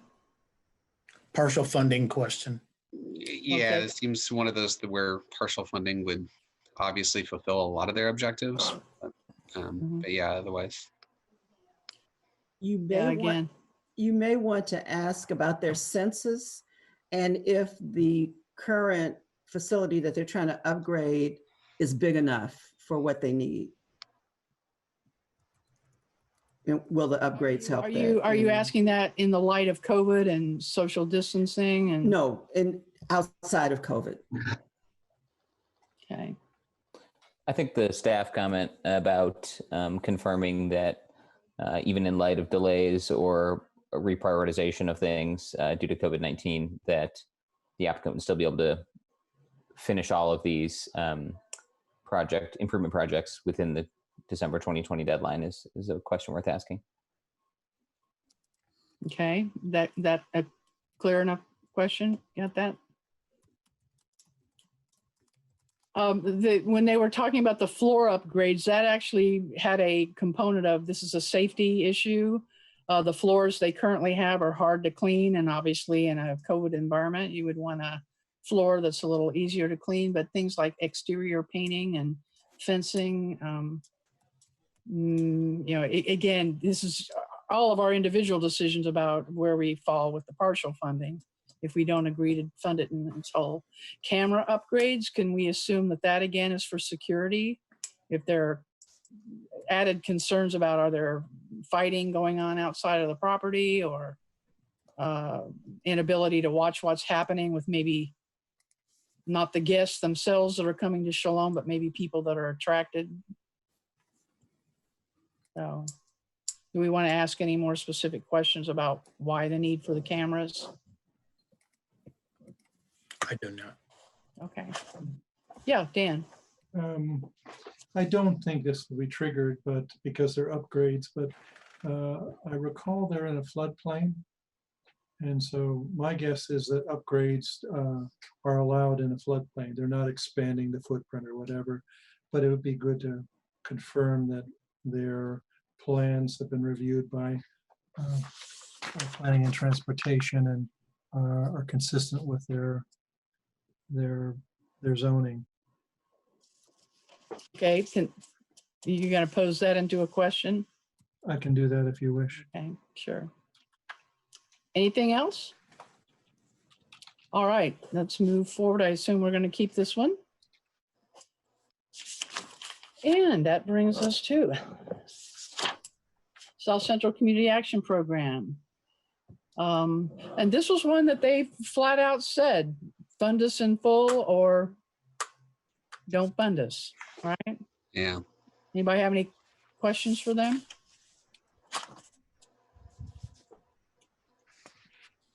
I mean, childcare fits the bill, right? Mhm. I'm seeing Beverly shake her head. Yeah, definitely needed for childcare and the navigators to help parents navigate all the system. I mean, it's a lot of money, but definitely needed. Yeah, I saw no issues, but I want to make sure we're not rushing through this. Anybody have a question? Yeah, Dan? I may have misread this one, but how will they perform their services in light of COVID-19? We should ask them that question. Yeah. Unless someone sees it's already answers itself. I didn't see it. Mm-hmm. I guess I'd be interested to hear a little bit more about the funding issues and what their 2021 plans look like. It was mentioned just in the abstract funding issues that covering kids and families of Indiana necessitated a reduction. This bridge funding would take them to the end of the year, and that they're working on 2021 and beyond. Yeah. I mean, at least they're aware that this is, not something we would replicate in the future, most likely. But yeah. I guess if they have more info about that, it was kind of a question for me. Yeah. Anybody else have any concerns? Again, this is kind of, they need this amount of dollars as a bridge. The only questions I would ask would be that licensed health navigators are often funded by the Indiana health covered programs such as Medicaid, Medicare, not Medicare for these kids, and then also the HIP program funds healthcare navigators through MHS and Anthem Blue Cross Blue Shield. And I guess the question I would ask would be, are the healthcare funders, navigators funded by other funding sources? I'm assuming they're asking us because they're not, but in general, programs like that are funded. So. Yeah, we can ask that question, but I kind of don't think so. And Beverly, do you have more detail on that? Well, I was going to say, and I'll offer up that we had a healthcare navigator in CFRD for years. And when she retired, we didn't replace her. And she was never funded. I mean, she was funded through the city. I think SCAPS has always been funded through themselves. So at least Okay. there's one in the community that's not there anymore. Right. So. Yeah, and it's a really important service because the Yeah. programs are so complex. Yeah. If no one else has any other questions, I think this is fair game to pass through, right? Yep, yep. Okay. 35, St. Vincent de Paul, and their name was brought up earlier. They do a lot of interesting work. Anybody have any questions about this one?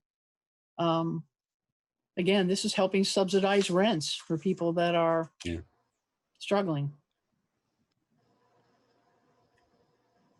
Any questions, comments, concerns?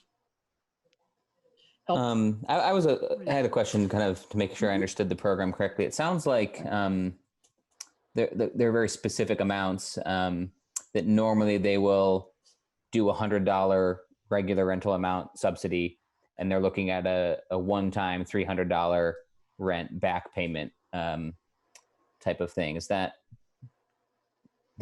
was that the same understanding other folks had? Did I get that correctly?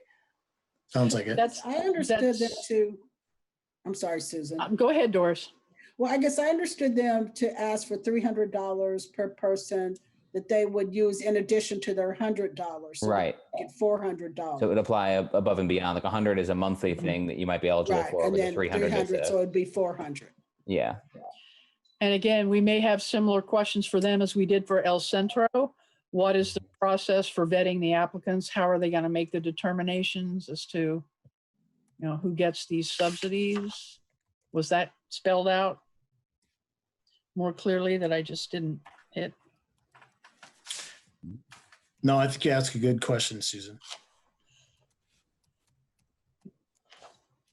I mean, this is kind of where it's at, folks. I mean, I immediately saw this and I went, oh yeah, I want to fund this one. But well, and I think people are realizing that even though there's been a moratorium on evictions, when that moratorium is lifted, that rent's still going to be due. Yep, absolutely. And people will not have had paychecks. So yeah. And the slow response of the feds to get this, stimulus money in people's hands. I think everything we can do to put money in the hands of renters, but as you said, prevent more issues with homelessness. And I think that's kind of where I am right now. Oh. Yeah. Any other questions or concerns? I mean, I don't want to give short shrift to anybody if you need more clarification on. Okay, looks good. 36, Wheeler Mission.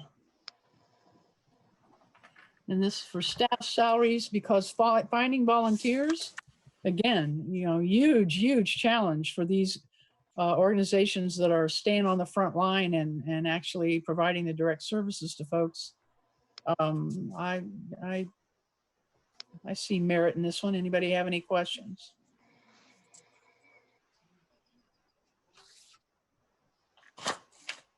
Yeah, Stephen.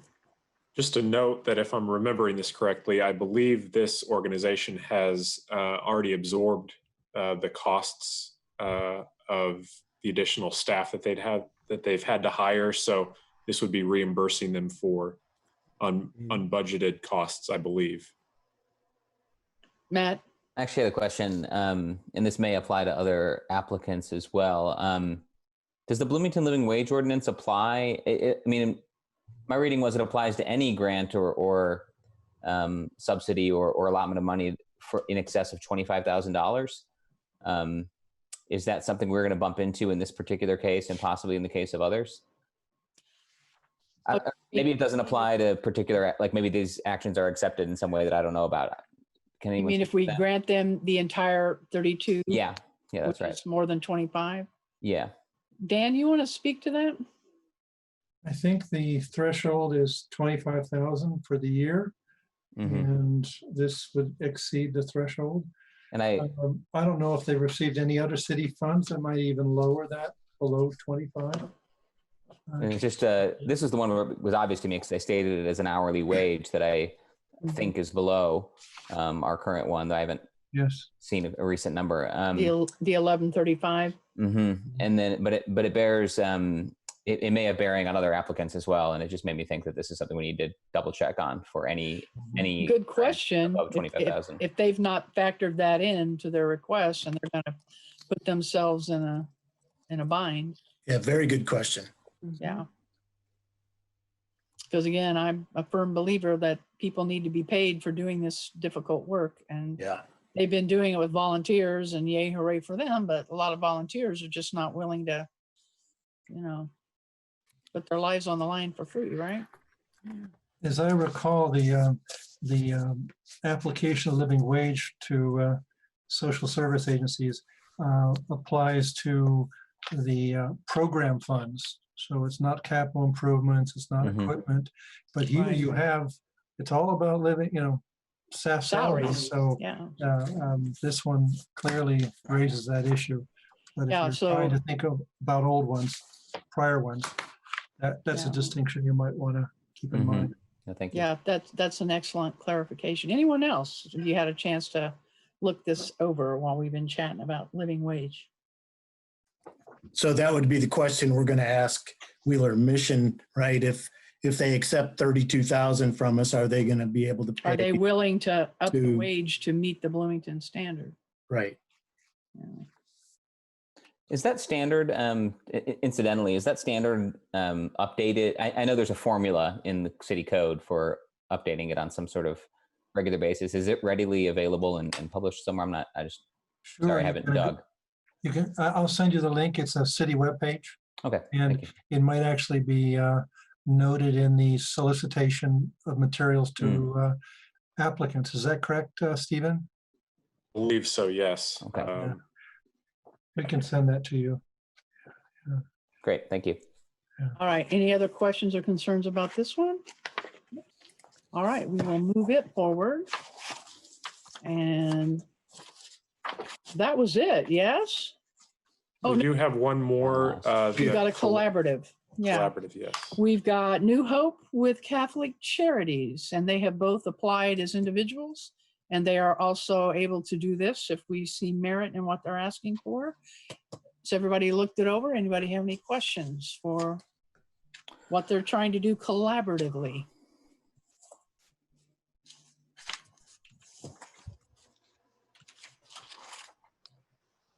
Did staff have any concerns about this one?